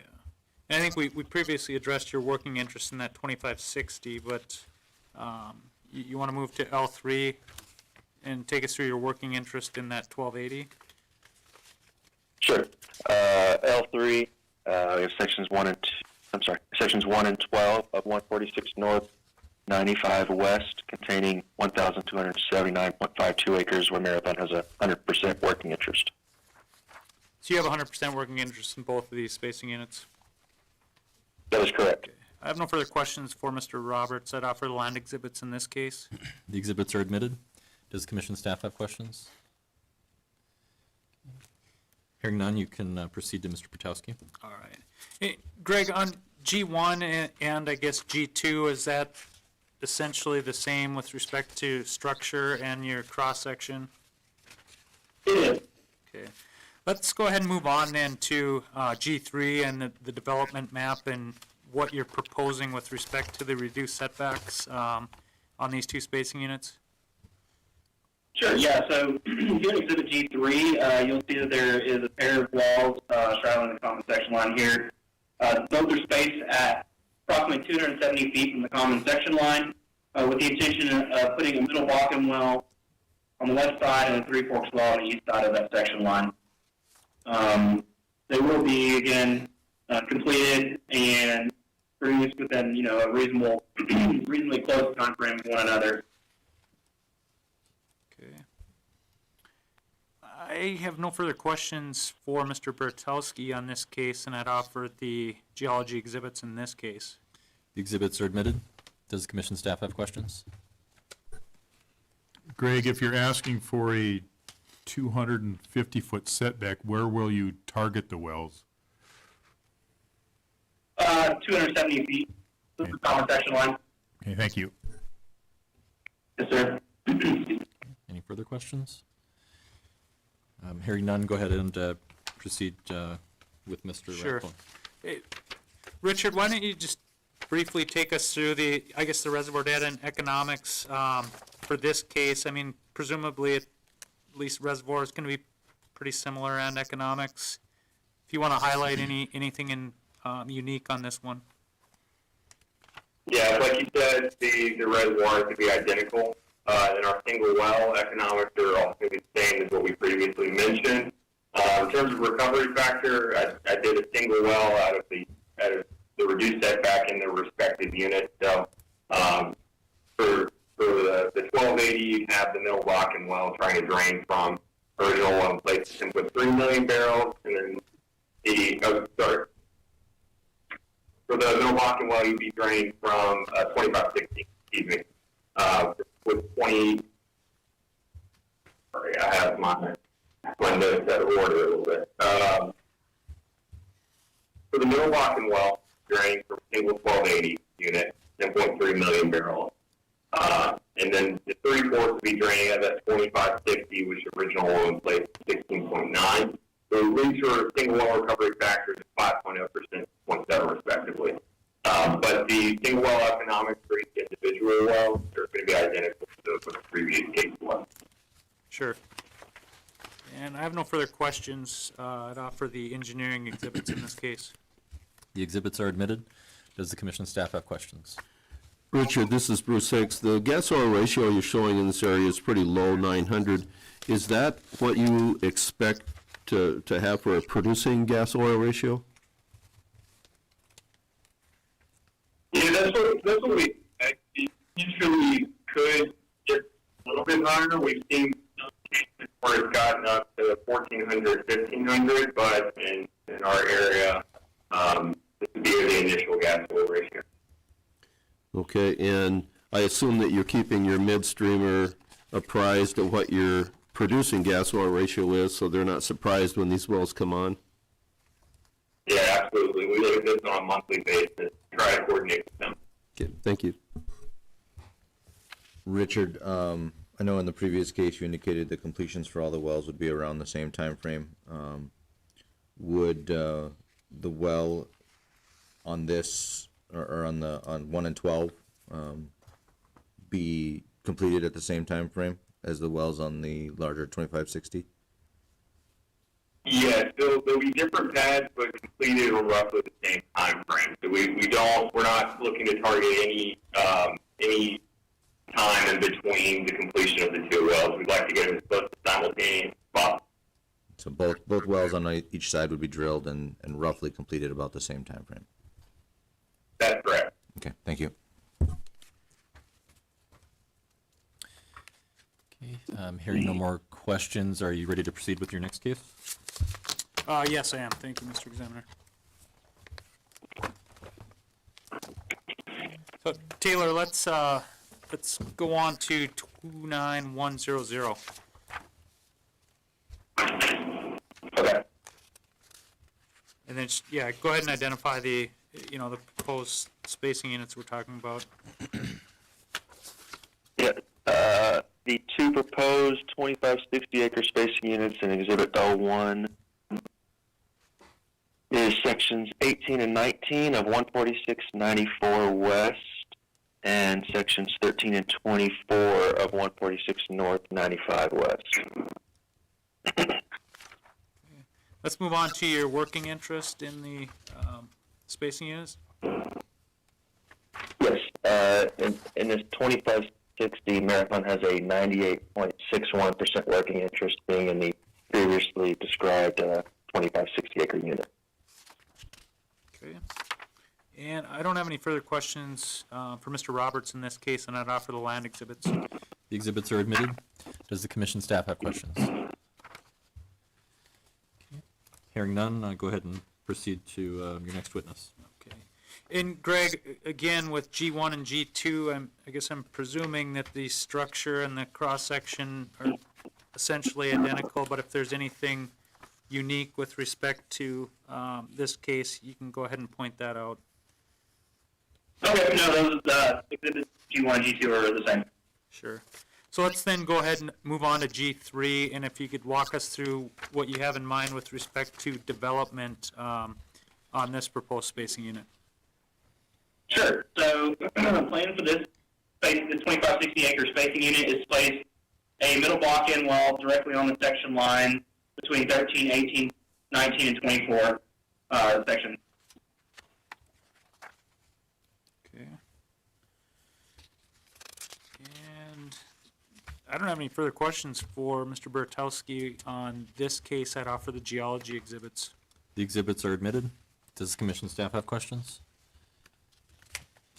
Hearing none, you can go ahead and proceed to your next witness.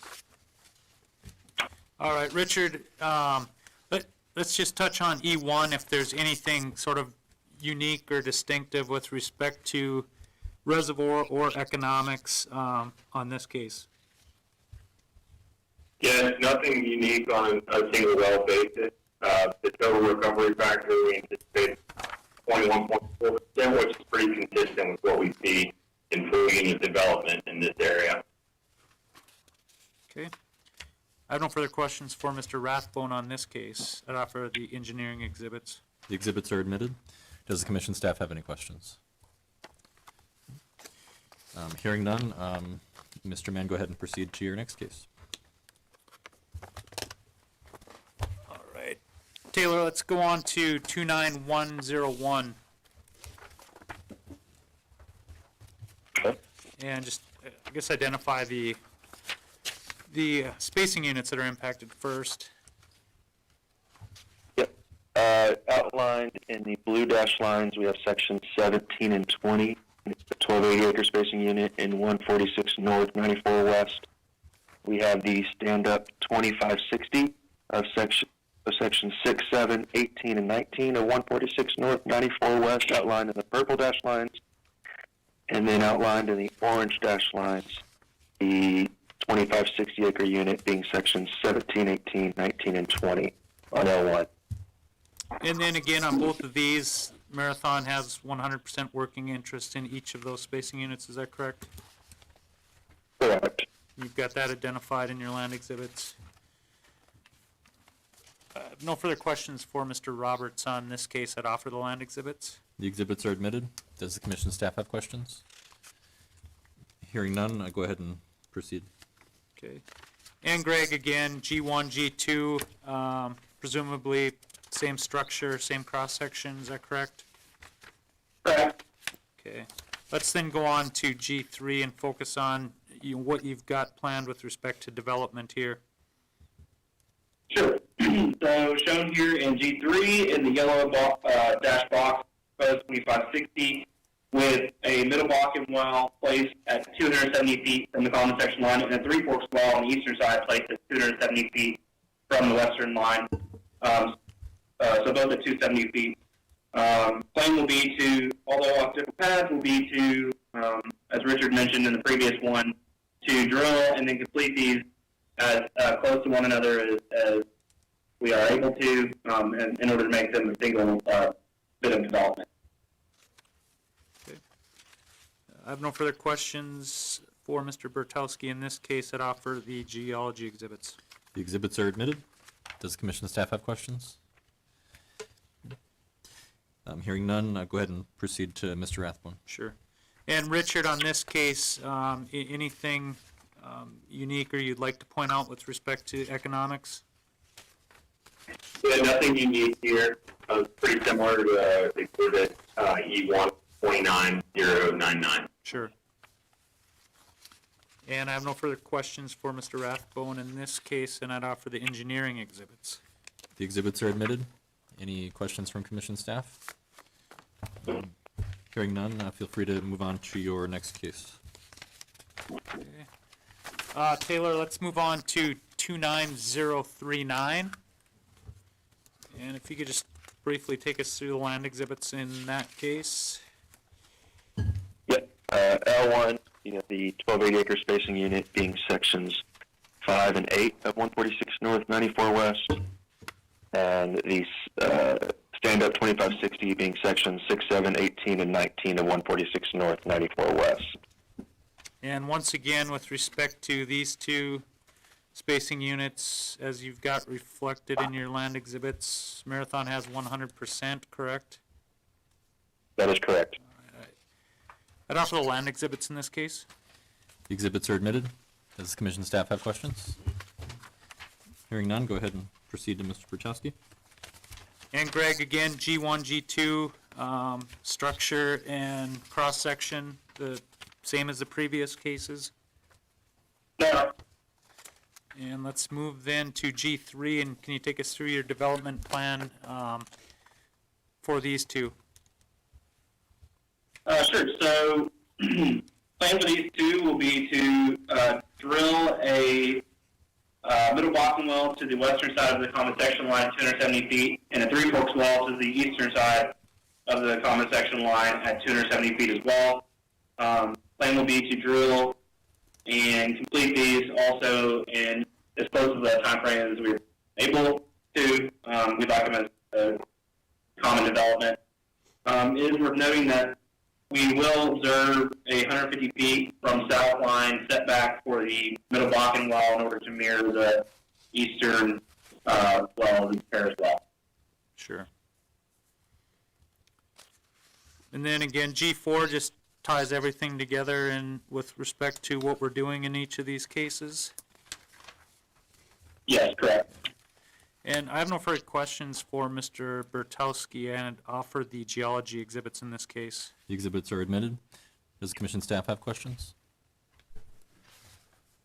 Greg, I believe 5, 6, 7, 8 are currently a lease line 2560. Do you want that terminated? We do. Okay, thank you.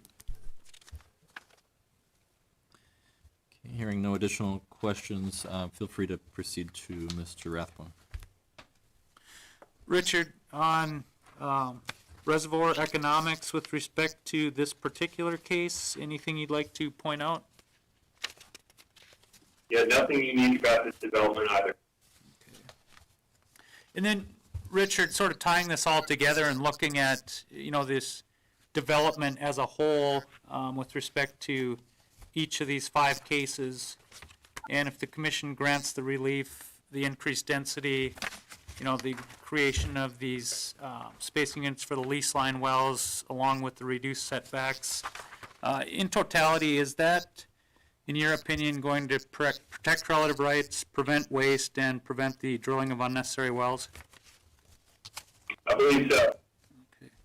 I have no further questions for Mr. Rathbone, and I would offer the engineering exhibits in this case. The exhibits are admitted. Does the commission staff have any questions? Hearing none, is there anything further in these cases, Mr. Mann? No, Mr. Examiner, thank you.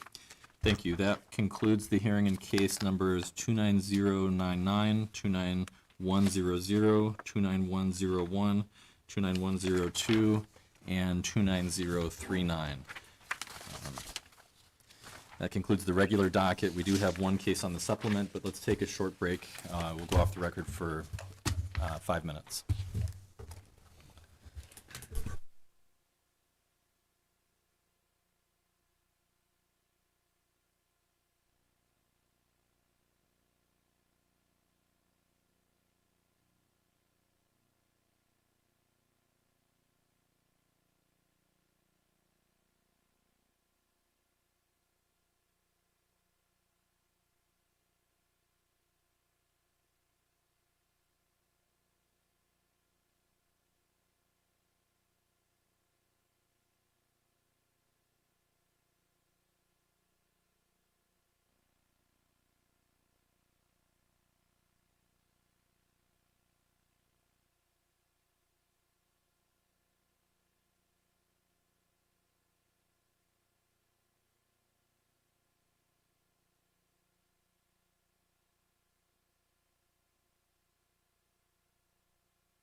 We're back on the record, and we'll move on to case number 28550, on a motion of the commission to consider Targa Badlands LLC's motion for protective order as it relates to the application of Enerplus Resources USA Corporation for an order of the commission requiring that Targa Badlands LLC cease and desist from discriminatory terms and practices in the processing and purchasing of gas from wells owned by Enerplus Resources USA Corporation, contrary to the provisions of North Dakota Century Code, Section 38-08-06.2, and such other and further relief as may be appropriate. Will all interested parties please come forward? Thank you, Mr. Examiner. Wade Mann, P.O. Box 2798, Bismarck, North Dakota, appearing in this case on behalf of Targa Badlands LLC. And Mr. Examiner, I'll be arguing, and then along with my co-counsel, Mr. Jeremy Fielding, and also present at the table are Mr. Patrick McDonough, the President of Gathering and Processing for Targa, Mr. Danny Middlebrooks, Executive VP with Targa, and then also present are Jerry Schrader and Matthew Hawthorne, in-house counsel with Targa. Thank you, and to be clear, do we have representation from Enerplus here today? My understanding was that there would be, but I don't know. Is there a request to appear by phone or anything? Okay. In light of that, we will still proceed. So it's your motion, Mr. Mann. Go ahead and. Sure, I'll lead it off, Mr. Examiner, and then I'll turn it over to Mr. Fielding. Thank you. Obviously, as you can tell, this is a very important issue for Targa.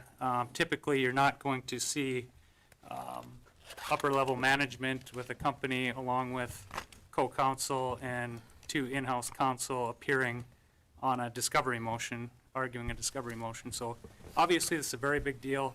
And it's important not only to Targa, but it's important to, I guess, the state of North Dakota with respect to the potential negative impact and chilling effect that this could have on the ability to incentivize and attract and keep necessary and very important and critical gathering and processing infrastructure in the state. So it's critical in that respect too, and it's also important to the non-parties who are not here today, whose confidential contract, trade secret information is also at risk. Part of what they're seeking through discovery is confidential information not only to Targa, but to other parties who are not involved. So it's important on a number of levels.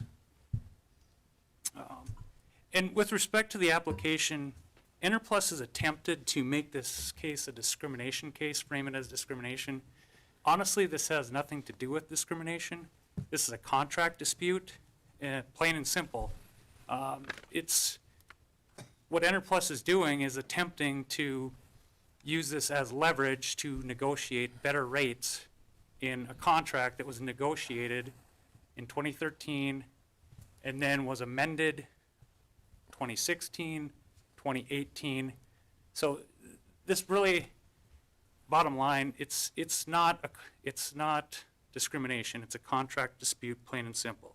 So, and Mr. Fielding will go into a little bit more detail on that. So, and as has been acknowledged by the commission on multiple occasions, the commission does not adjudicate contractual disputes, and that's what this is.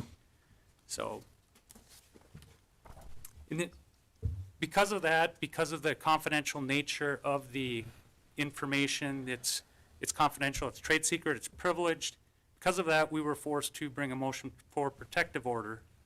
We brought that motion, and under Rule 26C relating to protective orders under the North Dakota Rules of Civil Procedure, the commission has the ability to do a number of things. First and foremost is they can forbid this discovery, and Target's position is that's the most appropriate thing to do in this case. I mean, this is a contract dispute. It really has no business being before the commission. The information that they're seeking, it's confidential and private to Targa and the others. So first and foremost, it really should be excluded. Now, I've discussed this with Targa. We understand that's a severe remedy, and there are other ways in the event that that seems too big of an ask to the commission. the commission can, under 26C, also limit or narrow the scope of discovery. And that is a potential option if the commission is not inclined to just forbid the discovery outright. And what they can do, and I guess what we would suggest and what Mr. Fielding may propose, is that they can narrow the scope of discovery, and in doing so, look at your own order number 3527, where you have provided guidance with respect to what constitutes discrimination and what doesn't constitute discrimination. If you're not similarly situated, discrimination does not exist. You flat out said that in your order. So, and with that, I think I'll turn it over to Mr. Fielding at this point to kind of go into the details of the motion and kind of lay out what we had in mind with respect to protective order. So, thank you. Thank you, Mr. Mann. Go ahead and proceed, Mr. Field. Yeah, I will. Thank you.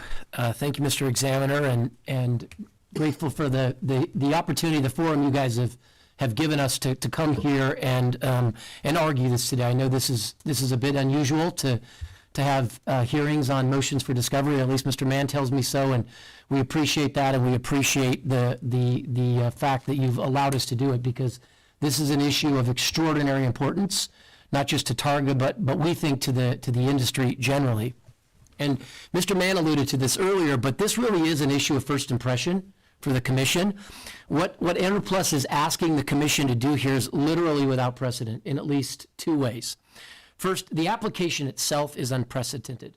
There's no sophisticated producer like Enerplus has ever attempted to use the anti-price discrimination statute to challenge agreed rates contained in a heavily negotiated arm's-length contract like this one, let alone a contract from which Enerplus happily accepted tens of millions of dollars in benefits over an 8-year period in the form of both direct payments of cash and in the form of massive multi-million-dollar expenditures, CapEx expenditures on connection infrastructure investment.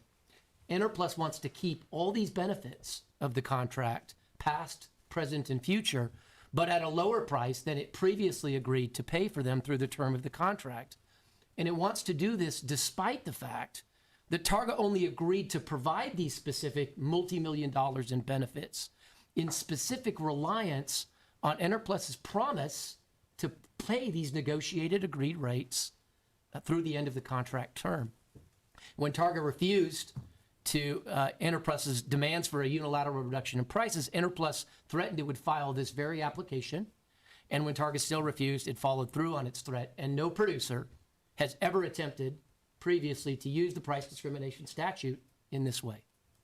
But that's not the only thing that's unprecedented about Enerplus's conduct in this matter.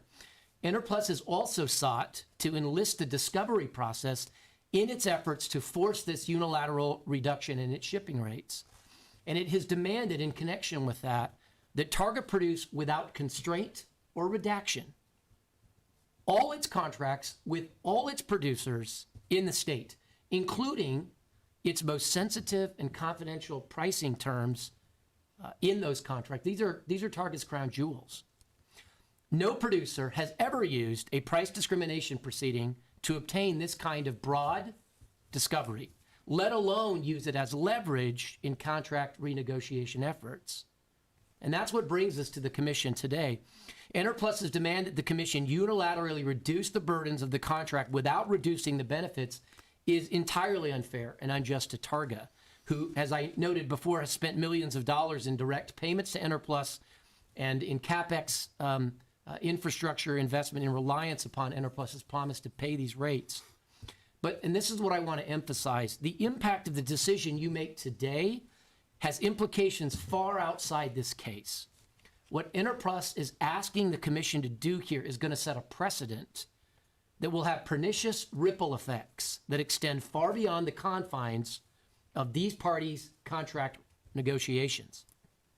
If producers are permitted to use price discrimination proceedings, and most importantly for purposes of this motion, if they're permitted to use the discovery process to impose significant and material costs and burdens on midstream service providers, every producer in the state wishing to renegotiate a lower rate, and that's I'm sure every producer in the state that wishes it had a lower rate, will have powerful incentives to mimic exactly what Enerplus is doing here. And the commission should staff up and be ready for a deluge of applications along those lines.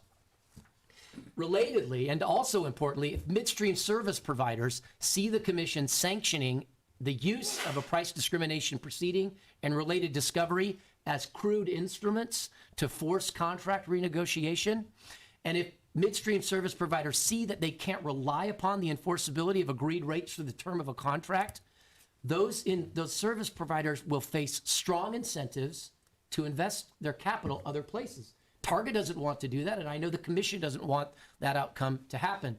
But the reality is, if the Targa believed that the price discrimination proceeding could be used in the manner that Enerplus seeks to use it to invalidate agreed pricing after the fact, Targa would not have spent the hundreds of millions, literally hundreds of millions of dollars it did in infrastructure development in reliance on that pricing. It would have invested that money in other basins, in jurisdictions where producers can't use abusive and burdensome discovery practices as negotiation tools, and in jurisdictions where agreed rates between sophisticated contracting parties are honored and enforced. Now, this is important as well. This is not to say that the price discrimination statute doesn't serve an important purpose. It does. If two producers are otherwise similarly situated in every material way, and a midstream service provider is arbitrarily charging one producer a higher rate than the other, there should be a remedy. The statute calls for one. And that really is, I think, the conundrum that the commission probably feels in this case. How do you sustain and affirm the importance of a price discrimination proceeding for meritorious proceedings and provide a fair discovery process to weed out the good cases from the bad, while not permitting the statute or the discovery process to be abused or misused, particularly in a way that disincentivizes and discourages future development of assets within the state? Now, prompted a lot by Mr. Mann, we've thought a lot about this conundrum, because the easy thing is to just come to you and say, disallow the discovery and tell them to go away. But we recognize that that may create problems in striking that balance that we know will be important to you. And so we've thought a lot about that, because we recognize that the right way forward would be one that both honors and enforces the true intent of the statute, but also protects against the pernicious effects of its abuse and misuse. So to that end, we have two alternate staged discovery proposals that we want to make to you today that we believe meets this test. They would permit narrowly tailored discovery that would allow Enerplus or any other producer who files a similar kind of claim to determine whether there are any truly similarly situated producers, which is the only type of producer that a price discrimination claim applies to. And to the extent that the preliminary stage of discovery identifies any such truly similarly situated producers, then there would be a second stage of discovery, a broader discovery as to those similarly situated producers. Now, under the Commission's existing orders and the rules of civil procedure that govern these proceedings, the Commission is well within its authority to adopt this kind of staged discovery approach. Now, to that end, I want to address three topics that relate, I think, to the motion and our proposals. So first, I want to just briefly discuss how we got here. Second, where we are now in terms of the procedural and statutory constraints and authorizations that the Commission has. And then finally, I want to discuss what we believe would be an appropriate way forward. So as Mr. Mann has alluded to, Enerplus and Targa are sophisticated parties that in 2013 thoroughly negotiated an arm's length custom tailored contract that allocated costs and risks that were important to each party based on the unique conditions and circumstances that existed at the time of that agreement. Now, importantly, Enterprise negotiated certain benefits and obligations that benefited them that would provide it with substantial value. These included, among other things, a large upfront capital payment in the amount of tens of millions of dollars from Targa to Enerplus in exchange for certain existing gathering assets. But just as significantly and just as importantly, Enerplus also secured favorable connection requirements. Do we have our opposing counsel here? We may have counsel. Yeah, I apologize. We were supposed to be at the end of the docket today. So And, It is. That's okay, we've reached the end of the decade. Come on in. We were listening and you were about halfway through. No problem. I'll let him finish his argument, and then I'll let you make your appearance after. Go ahead. Yeah. So the second significant benefit that Interplus negotiated and received was favorable connection requirements over an expansive, highly dispersed geographical area. An obligation that imposed direct, substantial, and material future obligations on Targa, and then assumed by Targa, or placed certain risk allocations of that CapEx on Targa. Targa committed that it would provide those connections to those sites over this vast area. And this was part of the benefit that worth millions and millions of dollars that Interplus secured and received. Now, in exchange for this package of custom negotiated benefits worth tens of millions of dollars in current and future payments, CapEx expenditures, and CapEx risk assumption, Interplus agreed to pay Targa certain rates over the term of the agreement. And those rates were a direct function of the tens of millions of dollars that Targa would have agreed to provide. It's just economic logic that had the benefits been lower, the price would have been lower, and the benefits been higher, the price would have been higher. But there was a direct connection between the benefits that Interplus negotiated and received and the price. Now, over the next 8 years, in reliance upon Interplus's promise to pay the agreed rates for the term of the agreement, Targa complied with its duties under the contract. It made direct payments of tens of millions of dollars in upfront payments to Interplus, and then spent literally hundreds of millions of dollars to build additional connection infrastructure and related processing facilities and expansions to facilitate the gathering that it committed that it would do. Now, during this period of time, Interplus happily accepted all those benefits without complaint. Indeed, over that same 8-year period, Interplus twice reaffirmed those agreements through amendments. Twice. This all changed in 2020 when the market price collapsed. Interplus, at that time, approached Targa and demanded that Targa agree to reduce the agreed rates in the contract. Targa said that it was happy to have to discuss those kinds of reductions, but only to the extent that a present reduction in the rate was made up for in other ways, like future rate increases or a return of some of the tens of millions of dollars that Interplus had received at the outset of the contract, or a commitment to ship increased volumes. But Interplus refused to consider any changes to its prior, existing, or future benefits that it would receive under the contract. Interplus simply demanded a reduction in rates. And when Targa stood firm, Interplus threatened that if Targa wouldn't relent and give in to its demand, it would bring this price discrimination proceeding. When Targa still refused to agree to its demand, Interplus followed through on its threat, and here we are today. Interplus is now trying to use these proceedings with the commission to gain leverage to force Targa to renegotiate these contractual terms. And its demand for unconstrained broad discovery into the terms of all Targa's contracts with any producer in the state is central to those efforts.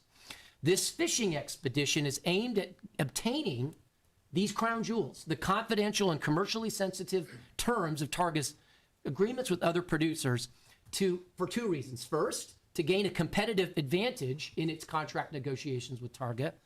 But second, because it knows that this information is sensitive and the burdens of providing it are high, and which provides an additional leverage in those discussions.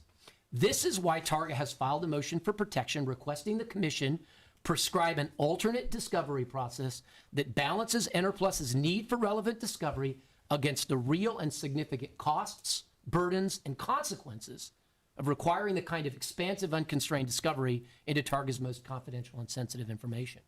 Okay, so that's what led us to this. Now, in terms of where we are now, what authority what does the statute say about this proceeding, and what authority does the commission have to adopt the kind of a staged discovery that we're requesting? So first and foremost, it's important to note what price discrimination is and what it is not.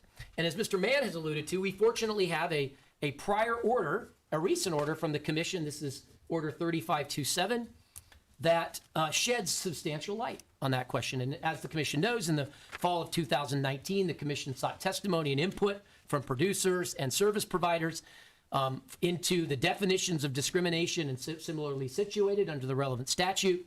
The commission made a number of findings in November of 2019. resulting from that input and testimony the commission received. First, in its order, the commission noted the statute prohibiting discrimination did not prohibit different treatment of producers. Specifically, it found, and I'm quoting, different treatment is not discrimination if the disparity is founded on something distinguishing the subject parties. Thus, mirroring the language of the statute, the commission concluded, quote, producers must be similarly situated for there to be any discrimination. Now, there's powerful logic and intuition behind this principle. The idea is that the price discrimination statute only operates in a situation where producers are geographically, economically, temporally, and in all other ways, materially the same. The paradigmatic example is two producers in the same well negotiating the same terms at the same time. And interestingly enough, the other order we found that's an example of where the panel, the commission found price discrimination from 1988 was that exact kind of case. It involved the same wells, the same routes, the same locations, the same processing costs. Everything was substantially the same. To borrow from the language of the commission's November 2019 order, if two producers, quote, receive gathering, processing, or purchasing services under the same or substantially the same conditions of service as any other producer, and a midstream service provider charges one such producer a higher price than the other, this would be actionable price discrimination. Alternatively, if producers are not similarly situated and they pay midstream service companies different prices, that's not actionable price discrimination or anything that the statute or the state would want to prohibit. That's America. That's how contracts work. Parties negotiating freely and fairly for things that matter to them. Now, to guide this similarly situated inquiry, the commission helpfully provided a list of 14 factors the commission may consider to determine whether two producers are similarly situated. And this list includes several common sense drivers of price in terms and contracts, like the location of facilities, the number and location of connection points, the size of acreage dedications, the term of the contract, connection obligations, and other financial commitments like, for instance, a substantial upfront payment. Now, importantly, note that price terms is not on the list of factors that will be considered for purposes of determining substantial similar situation. And that's because price and related terms aren't relevant to the analysis of whether someone is substantially or similarly situated. Price terms matter in the analysis only if the producers are similarly situated. If they aren't similarly situated, you would expect prices to be different as a function of the dissimilar situation. Now, what's the takeaway here? The takeaway is if producers have materially different acreage sizes or materially different connection obligations or materially different term lengths or materially different financial commitments or materially different connection locations, they are not similarly situated. And the price discrimination inquiry ends there. There's no need to take the next step of comparing pricing terms because, to quote from the Commission's November 2019 order, quote, discrimination does not exist if producers are not similarly situated. Put differently, if producers aren't similarly situated, difference in price terms is utterly irrelevant. And that's the central problem with both the claim that Interplus has made in this case and the discovery that they're seeking. If you look at their complaint, all they've done, there's nothing in the complaint where they point out how and why they're in the same situation as any other producer. Instead, they just say, look, that this producer pays this and we pay this, and this producer pays this and we pay this. But as the commission noted in its order, that is a meaningless distinction unless and until, in the first instance, those producers are similarly situated. If they're not similarly situated, price terms will disagree till the cows come home, and it won't make a difference. It's the same issue between if I told you that I bought a car for $10,000 and you bought one for $50,000, and we assume from there that there's price discrimination, when in fact my car's a Corolla and yours is a Lexus. And the only way that we get to a place where price matters is in a situation where a producer has proven substantial similarity. So that's the statutory construct. The second key point that I want to make to the commission regarding its authority to craft a discovery remedy here comes from Rule 26C of the North Dakota Rules of Civil Procedure, which govern these proceedings. That rule specifically authorizes the commission to consider the burdens, the costs, and the consequences of discovery weighed against its benefits. And in light of that consideration, those rules grant the commission broad authority to, quote, specify the terms and conditions of discovery and or, quote, prescribe a discovery process other than one selected by Interplus. In other words, the commission is specifically empowered to craft discovery procedures and processes that balance the costs and burdens of discovery against the benefits and the relevance of that discovery to the underlying case. All right, so that's where we are now. This leads me to my third and final topic, which is where do we go from here? Now, I started out by pointing out to you that this is an issue of first impression for this commission, that no sophisticated producer like Enterprise has ever sought to invalidate agreed pricing terms in an existing contract, and no producer has ever sought the kind of far-reaching, unconstrained discovery Interplus is seeking in connection with its unprecedented application. In fact, what's interesting is in this 1988 case that the commission heard, there was a dispute about discovery, but the discovery all dealt with the difference in price, whether the price terms were different after the fact, when the similar situation had already been established factually. And so the commission disallowed the discovery because the commission said you have enough information to do it. But in this case, the producer didn't even seek the kind of discovery that Interplus is seeking today. This makes your decision today extraordinarily important. You'll be setting a precedent that future producers and midstream companies will be relying upon in making contracting, investment, and development decisions. As noted earlier, we recognize and are sympathetic to the conundrum you face, and that is how to prevent the abuse and misuse of a price discrimination proceeding and the chilling effects of that kind of abuse on future investment and development without handicapping or prejudicing meritorious price discrimination claimants. Now, we think we have two solutions here. We have two alternate proposals for a path forward that we think appropriately balance these two important considerations. Both are consistent with the purpose and intent of the statute, and the statute's focus on establishing similar situation, and they're specifically authorized and permitted under the authority granted you by Rule 26C to adopt either kind of discovery approach here. Both involved staged discovery approaches where the initial phase of discovery is focused on determining and answering the question of of similar situation. We think the first approach provides the best balance, and we believe that the commission should adopt it, but we're offering the second as an alternative. So let me discuss these two approaches. So the first approach is limit the discovery in the case to the parties' contractual negotiations in this particular instance, between the two parties. By definitions, arm's length contracts negotiated by sophisticated parties contain highly customized terms and conditions that make a producer, that is a party to those highly customized agreements, dissimilarly situated from any other producer with his own bespoke negotiated contract. Accordingly, you should limit the discovery in the first phase of this price discrimination proceeding to discovery regarding the contract negotiations between Interplus and Target. Here's what's fascinating about this. If you look at the discovery that Interplus is asking in this, they want nothing to do with any of that, which we think is the only real relevant thing. Instead, all they want is our pricing information. How much are you charging other people? If after engaging in that discovery, Interplus can make a prima facie case based on that discovery that Target exercised undue influence, control, or coercion over the negotiation process. In other words, if Interplus can show it wasn't a sophisticated party and this wasn't a voluntary arm's length negotiated contract, but it was somehow the product of economic coercion, if they can show that, then the parties could proceed to a second phase of discovery, which would focus on identifying similarly situated producers to Interplus and the contract price terms to which Target agreed with those producers. If, on the other hand, Interplus can't make out this prima facie case, and we don't believe they can, because we believe there's no question that they're sophisticated parties and that this was a voluntary arm's length transaction. They approached us about it in the first place.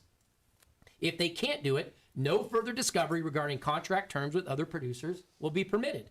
Because if Interplus's contract is a true arm's length, fully and fairly negotiated agreement between sophisticated parties, Interplus is not similarly situated to any other producer with a different negotiated contract.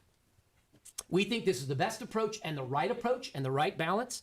It's the one that best honors the intent of the statute while targeting discovery in a way that allows Interplus to obtain the discovery it claims that it needs to make out a case of price discrimination but no more.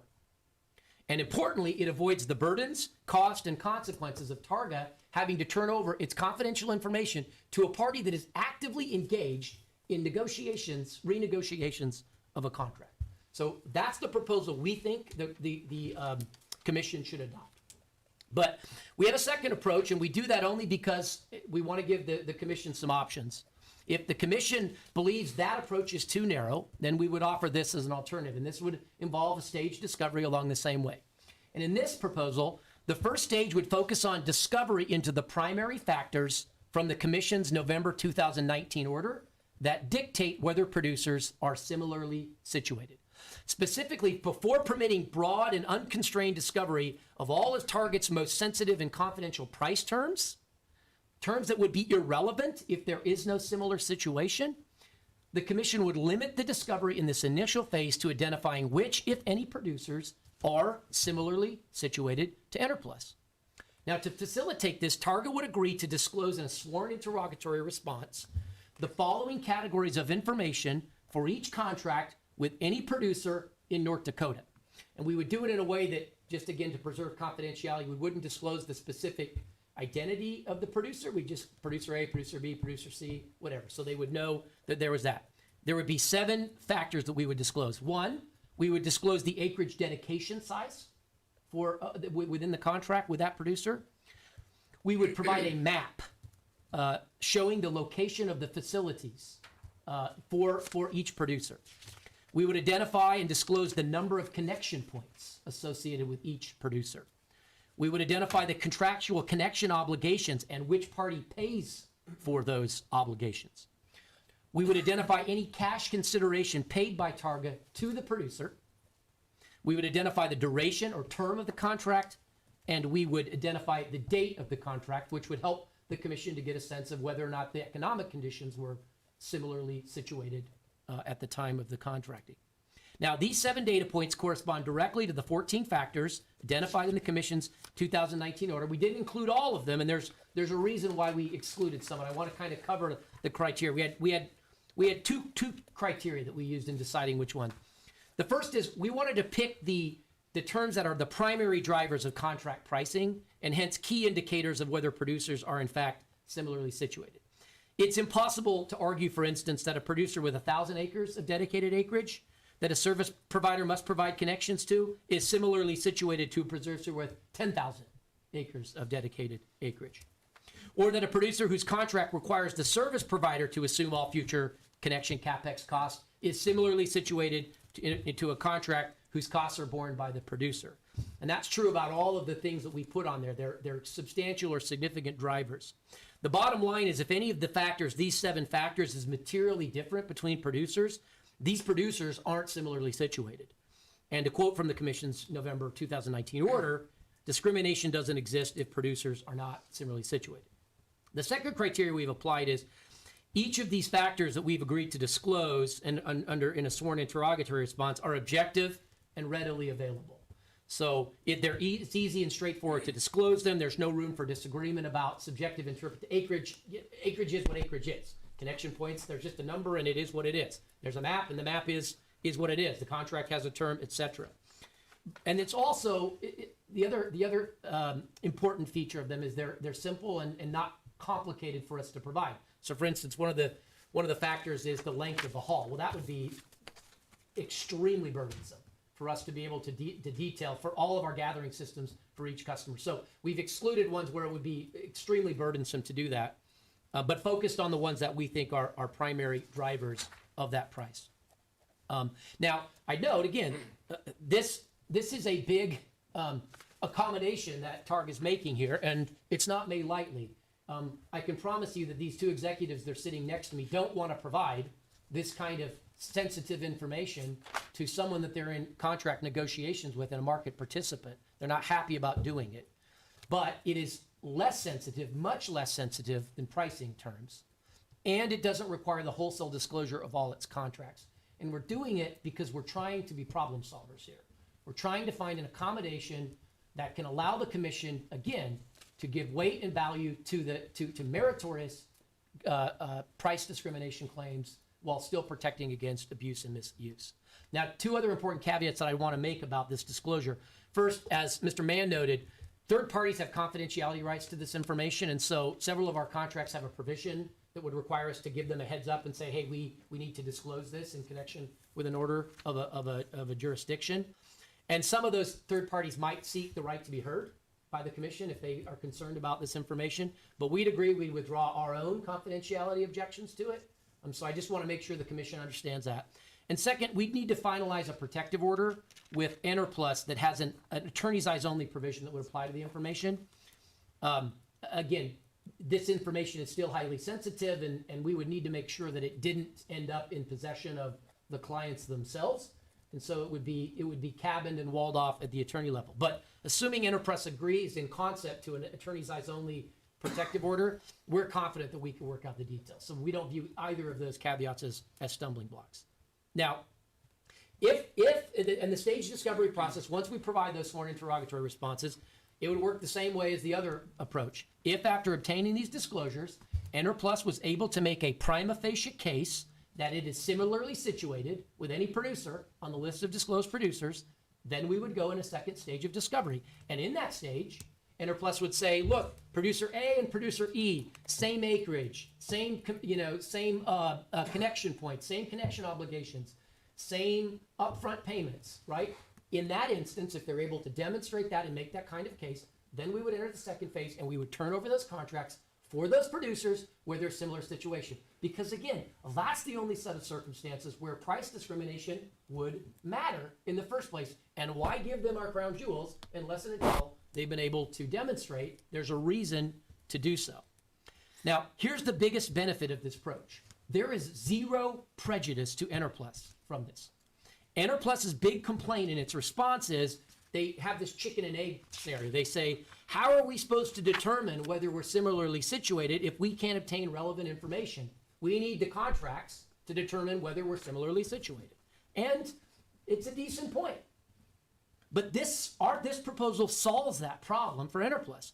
They get the information they need to be able to demonstrate if they can, and we don't think they're going to be able to do it, which is why we don't think you're going to hear any interest in this. You're going to hear them get up, I believe, and say, no, we need pricing terms. But if they get this information, they'll be able to demonstrate, if they can, that they are, in fact, similarly situated to other producers. If they can't demonstrate this, then there's no prejudice to them because there can't be any discrimination. So there's no harm in postponing further discovery related to the pricing terms in those contracts while we engage in this initial thing. It is a win-win for everyone, the commission, Enterplus, and Target. Now, in light of this, I'm very curious to hear what Enterplus's response is. I suspect what you're going to hear is, no, we need all the pricing terms. And all that does is, in our mind, is further underscore our skepticism about the true motives that Enterplus has in bringing this price discrimination claim, and their knowledge that they are not similarly situated. They know they're not going to be able to demonstrate it, but that's not the game here. The game is force us to engage in this, make this process as painful, as burdensome as they possibly can, create threats that will force us back to the negotiation table where they can extract these price reductions. This approach will prevent them from misusing the process for that end. Now, in contrast to these two targeted approaches, the effect of allowing Enterplus to engage in the kind of open-ended fishing expedition would be pernicious, and not just for Target. It would directly undermine the Commission's stated purpose of facilitating and encouraging the development of oil and gas assets within the state. And to be clear about this, Enterplus is asking the Commission to take unprecedented action in ordering the production of all this information inconsistent with its mission that would mire the Commission in trying to determine the relative value and importance of every different contractual term that any party might prioritize.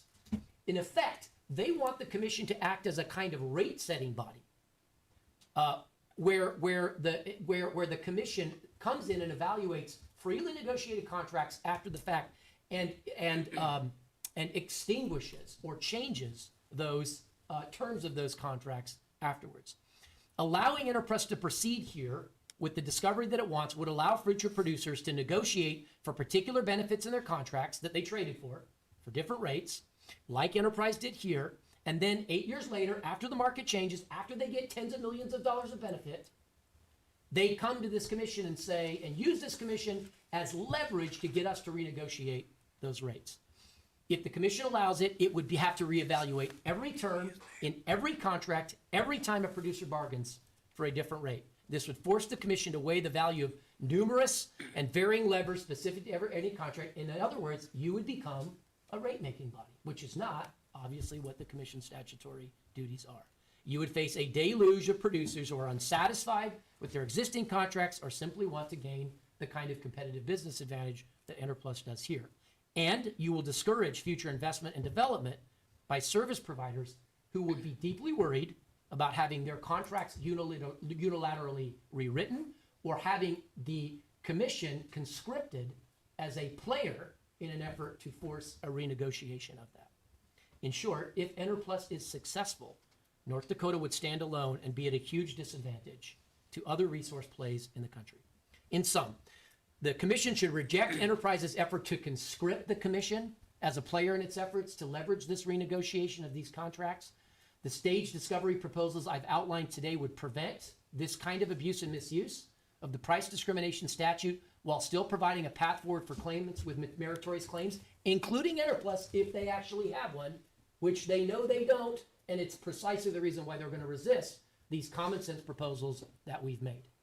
And these proposals would do so without any prejudice to Enerplus whatsoever. So unless the commission has further questions, that concludes my presentation. Thank you, Mr. Fielding. Is there anything further from Targa before I move on to Enerplus's argument? No, Mr. Examiner, thank you. Thank you.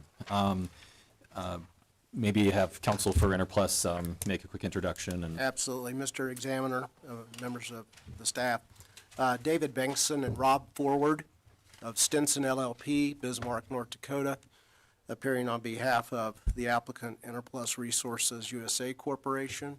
Also present today is Ms. Heidi Handy. She's U.S. legal counsel for Enerplus. Thank you, and you can go ahead and proceed with the argument. Thank you. The motion for protective order before the commission today is simply, as we understood it, was designed to say, how are we going to proceed with discovery in this case?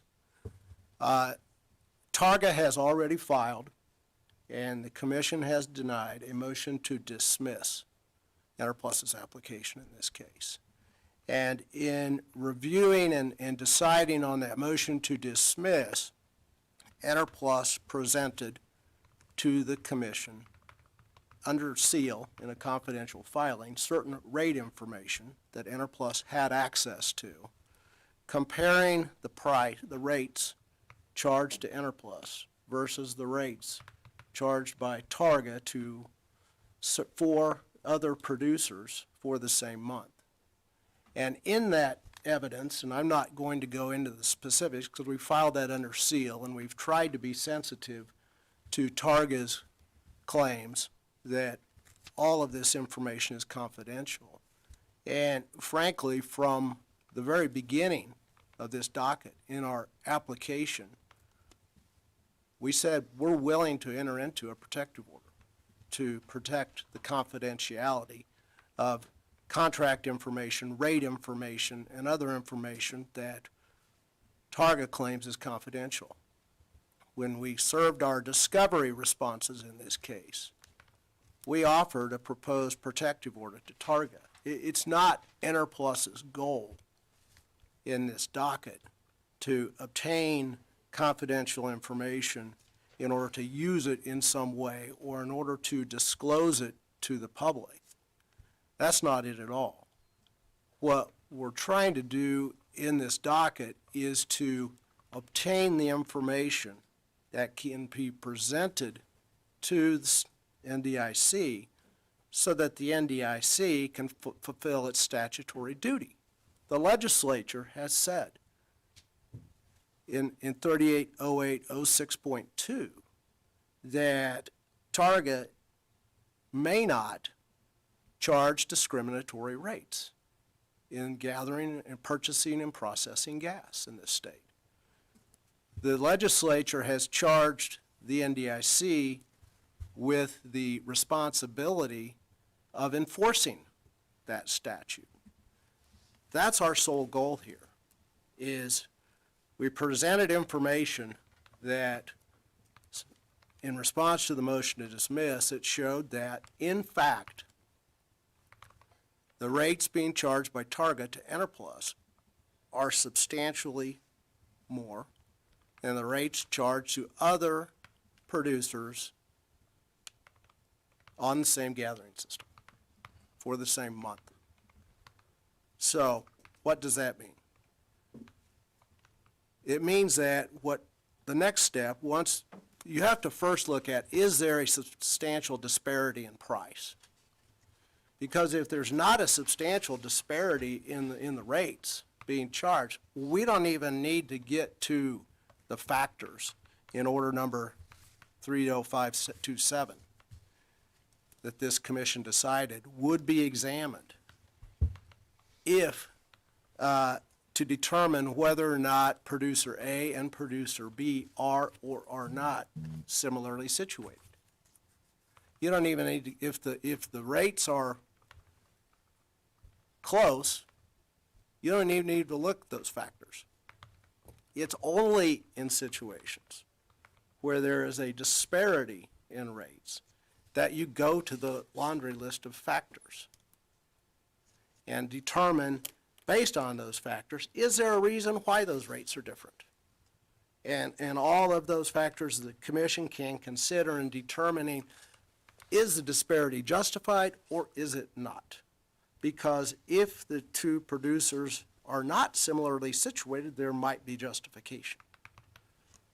So, in the end, the procedure that Targa has proposed, and I will tell you that this is these proposed procedures that they've offered today were not in their briefing.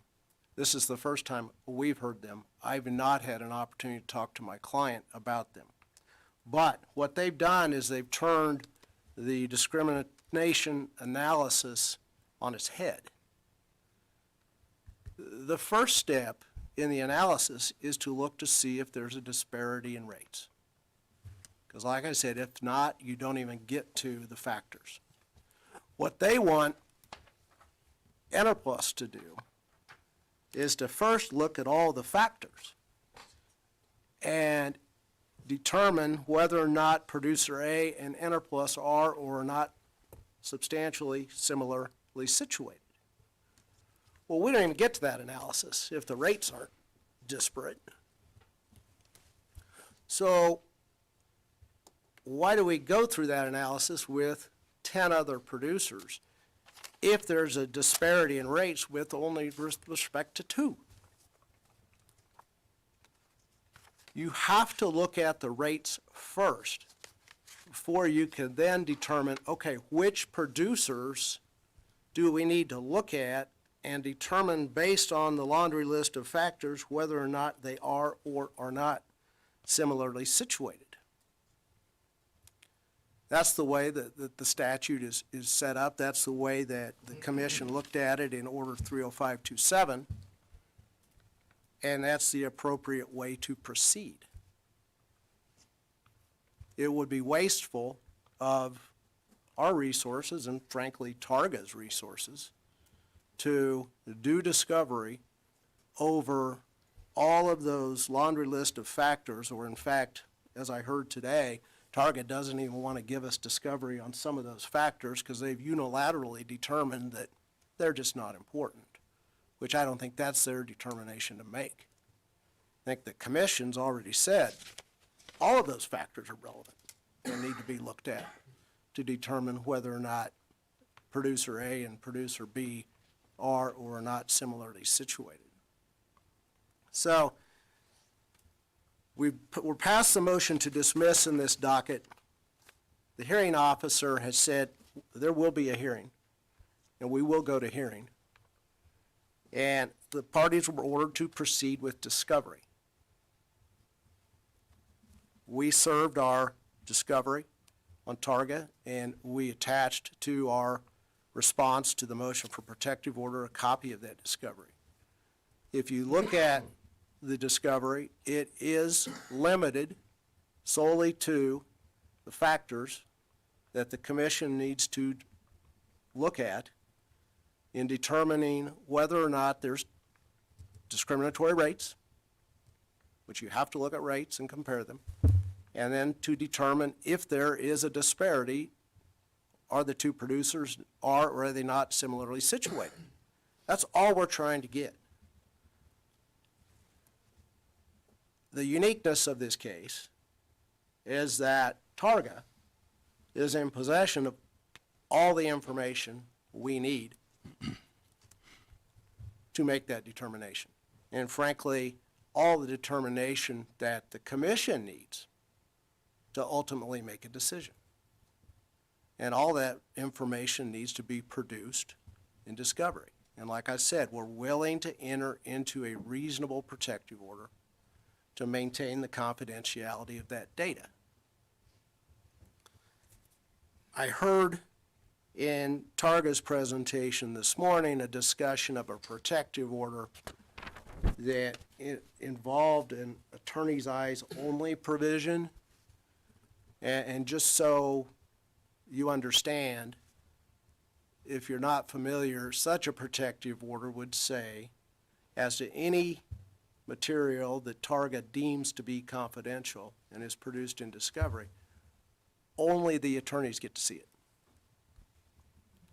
We can't agree to that type of provision in this case. I'll tell you why.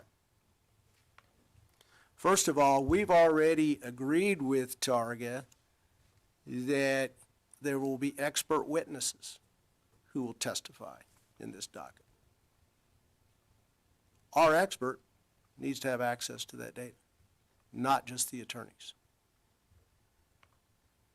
Our client, at least the personnel within the client at Interplus that are charged with assisting counsel in prosecuting this case and in presenting the evidence to the commission, need to have access to that material. The client is a subject matter expert. I can't claim to be an expert. If you give me that material, I don't have the ability to properly analyze it. I can't be a witness at the hearing in this case. So if the attorney's the only ones to get to see it, how do we present the evidence at the hearing? It makes no sense. The protective order has to be reasonable. It has to be, we're willing to limit the access to that information within Interplus to the personnel who will be identified, because they'll sign an acknowledgement of the of their obligations under the protective order. But we have to enable the team at Interplus who is charged with analyzing and preparing this case for hearing to have access to that information. So all along we've agreed to a protective order, and protective orders are routinely used in cases like this. This is not anything unusual. Parties in litigation every day exchange confidential information in discovery subject to the terms of a protective order. Other producers routinely set up data rooms if they're considering selling an asset, where they put in the data room all their contracts, all their rate information, all their well information, and allow parties to go view it if they sign a confidentiality agreement. Those confidentiality agreements are nothing more, nothing less than the protective order we'd be willing to enter into in this case. In fact, part of the evidence on price that we submitted under seal in response to the motion to dismiss was information that was obtained subject to a protective order that had expired. And once it expired, we were free to disclose it. Now, we filed it under seal out of respect for the motion we filed to file rate information under seal. But This is done routinely. This is not, I heard Targa's counsel use the word game. This is not a game to Enerplus.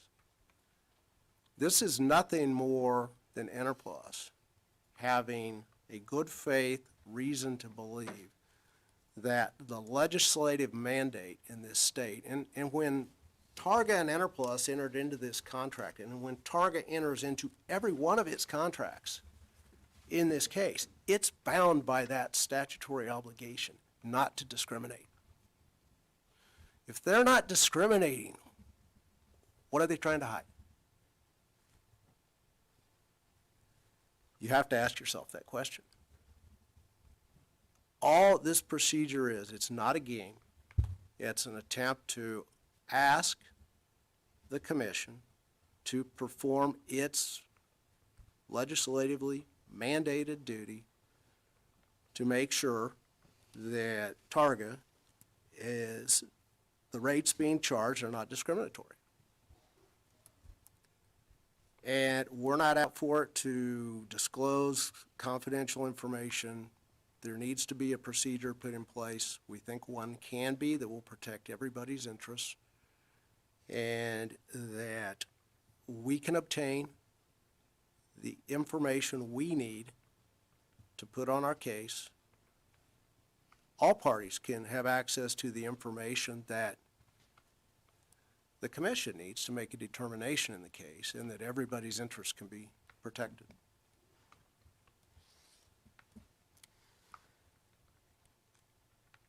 I want to make sure that it's clear. I heard two solutions proposed by Targa today, and like I said, this is the first time they've been proposed, and I would respectfully request an opportunity to review them in more detail with my client, because I've not had an opportunity to do so, and we will in short order. But their first solution was to allow discovery about the negotiation of the Enerplus Targa contract to determine whether or not, as I understand it, Enerplus and other producers are or are not similarly situated. Well, there's, number one, that short circuits the process that's necessary to get to the merits in this case. Number two, how do we know who we're comparing ourselves to with respect to those negotiations? In order for us or you to make a determination of whether or not Enerplus is similarly situated with another producer, we have to know who that other producer is. And like I said, that'll be determined once we find out what the rates are and see which producers have materially disparate rates from what's being charged to Enerplus. But with respect to the negotiations of the contract, who are we going to, if discovery is limited to negotiations between Targa and Enerplus, who do we compare to determine that?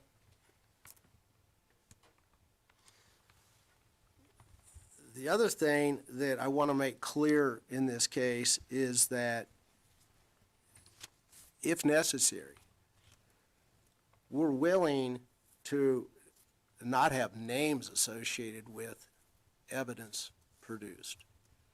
We don't care who the other producer is necessarily. We don't need to know their name. We need to know their rates. We need to know the facts and circumstances of their wells, the locations of the facilities, the quality of their gas, the volume commitments, the acreage dedications, all the factors that are in the laundry list of factors that need to be considered. But we don't need to know who that producer is. We don't need to know names, but we need facts so that we can properly review the facts, we can analyze those facts, and then present those facts to the commission so it can make its decision in this docket.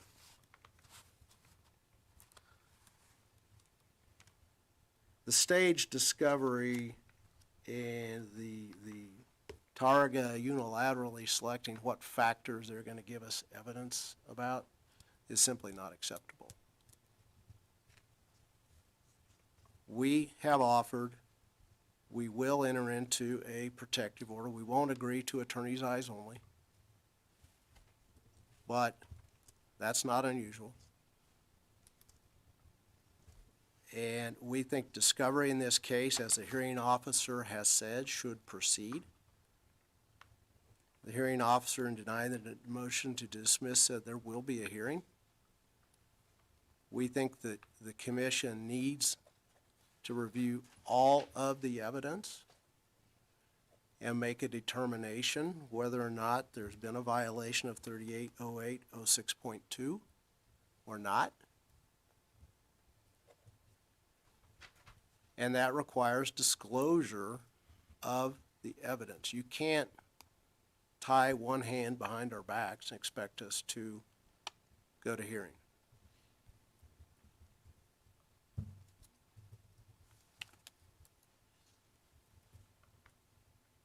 The other thing I would like to urge is that this matter proceed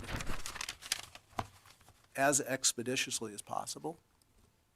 We have entered into a scheduling order with Targa in this case that has us on a path of discovery that ends and concludes with a hearing sometime next summer. With the roadblocks that we've gotten from Targa to date to do anything, all that is going to do is have that extended. And we think that is unfair to Interplus. They're simply trying to play it out and delay. And this needs to proceed. The commission needs to know that the motion for protective order that Targa filed is not the only objections that they made to our written discovery. I think, well, they didn't provide any responses, but they've objected to every request and probably have a minimum of 5 objections to every request. We've engaged with their counsel in trying to resolve those other objections. They have not engaged at this point and said they would prefer to have the issue for protective order decided first. We don't see a need for that. I think those things can proceed on parallel paths. But just another indication of the true motive here is to just delay this out and not have the commission see the evidence and make a decision on the merits.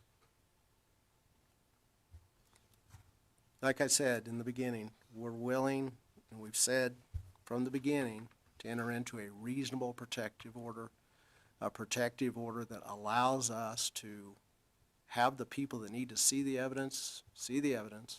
We'll keep it confidential. There's no interest in disclosing it. And then we need to have the appropriate experts and Interplus personnel review the evidence and then present it to the commission so it can make its decision.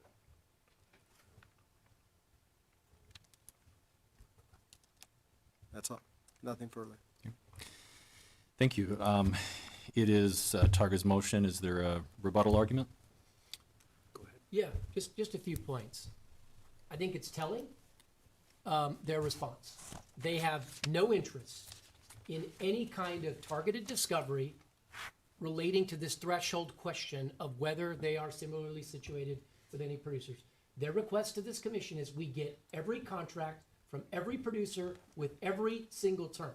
They've made it completely binary. No attempt to engage on any of the terms.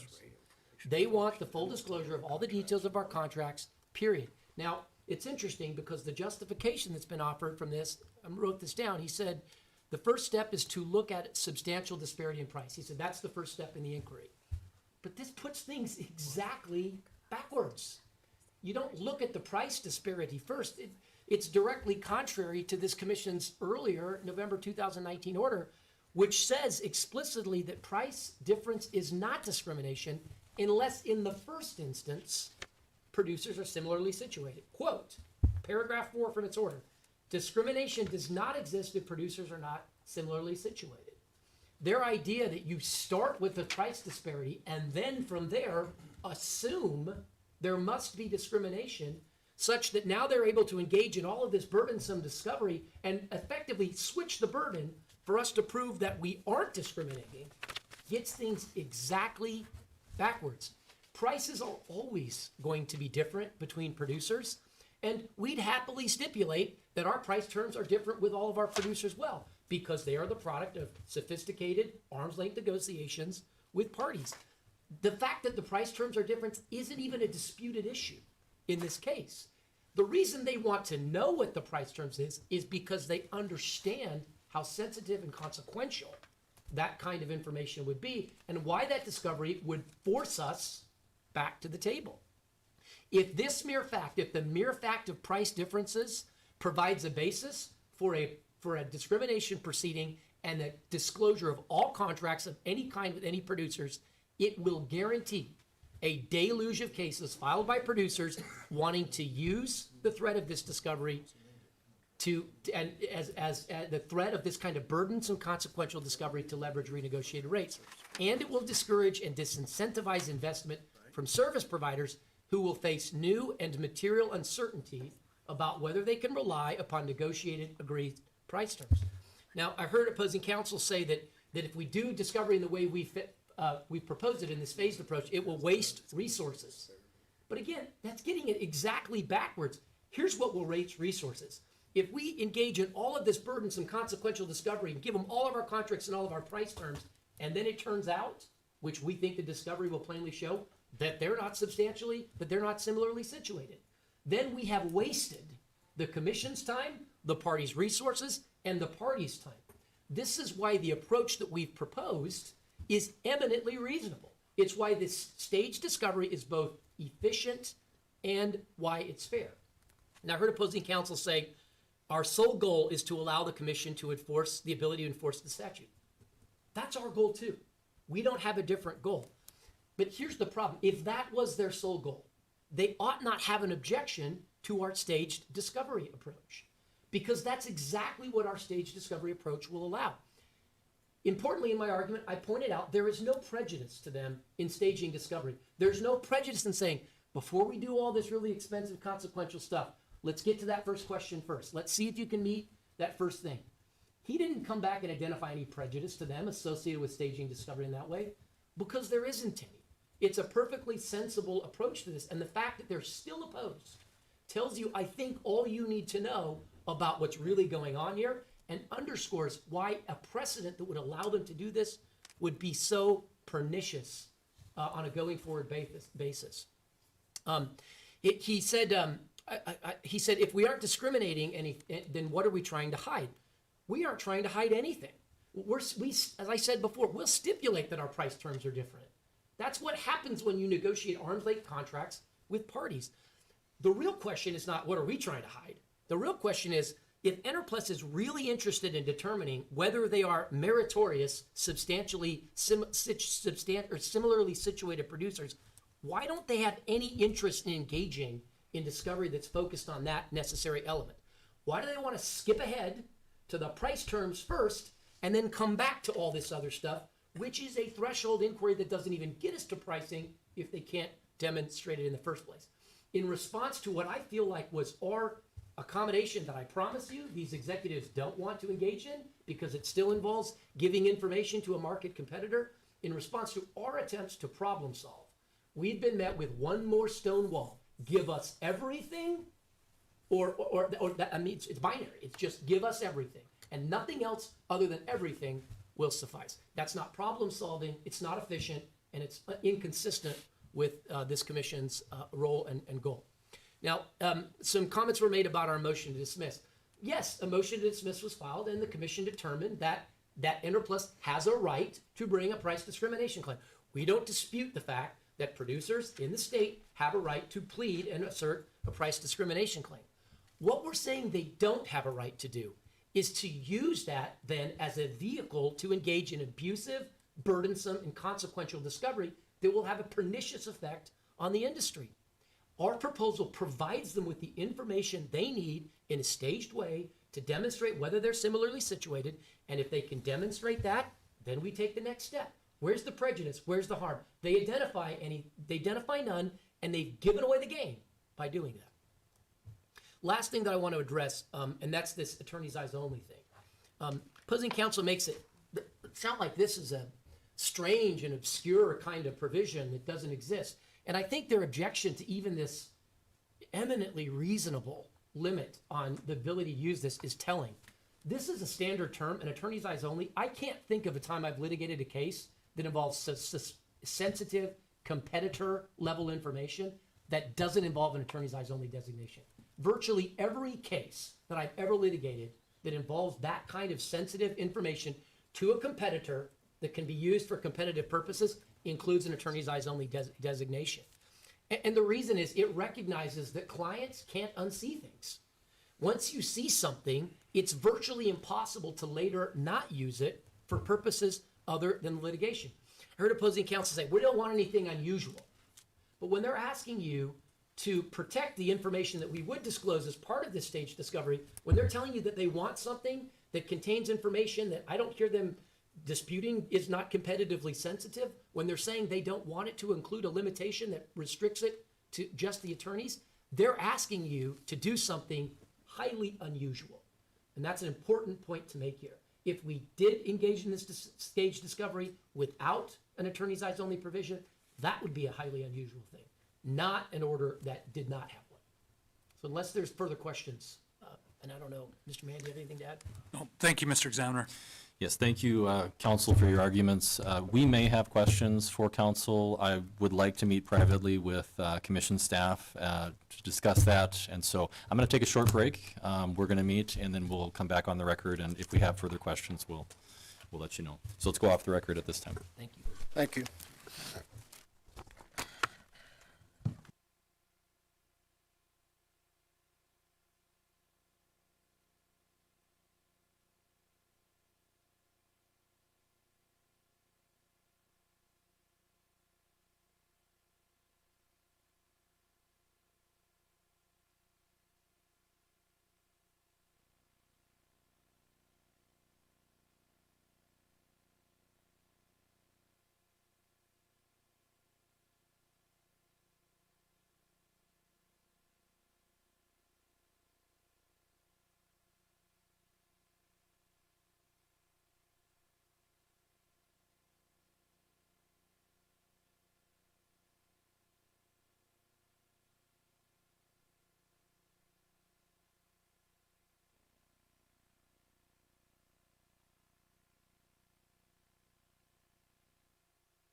Okay, we're back on the record in case number 28550. Thank you for bearing with us. We've had an internal conversation. We do not have any questions for council.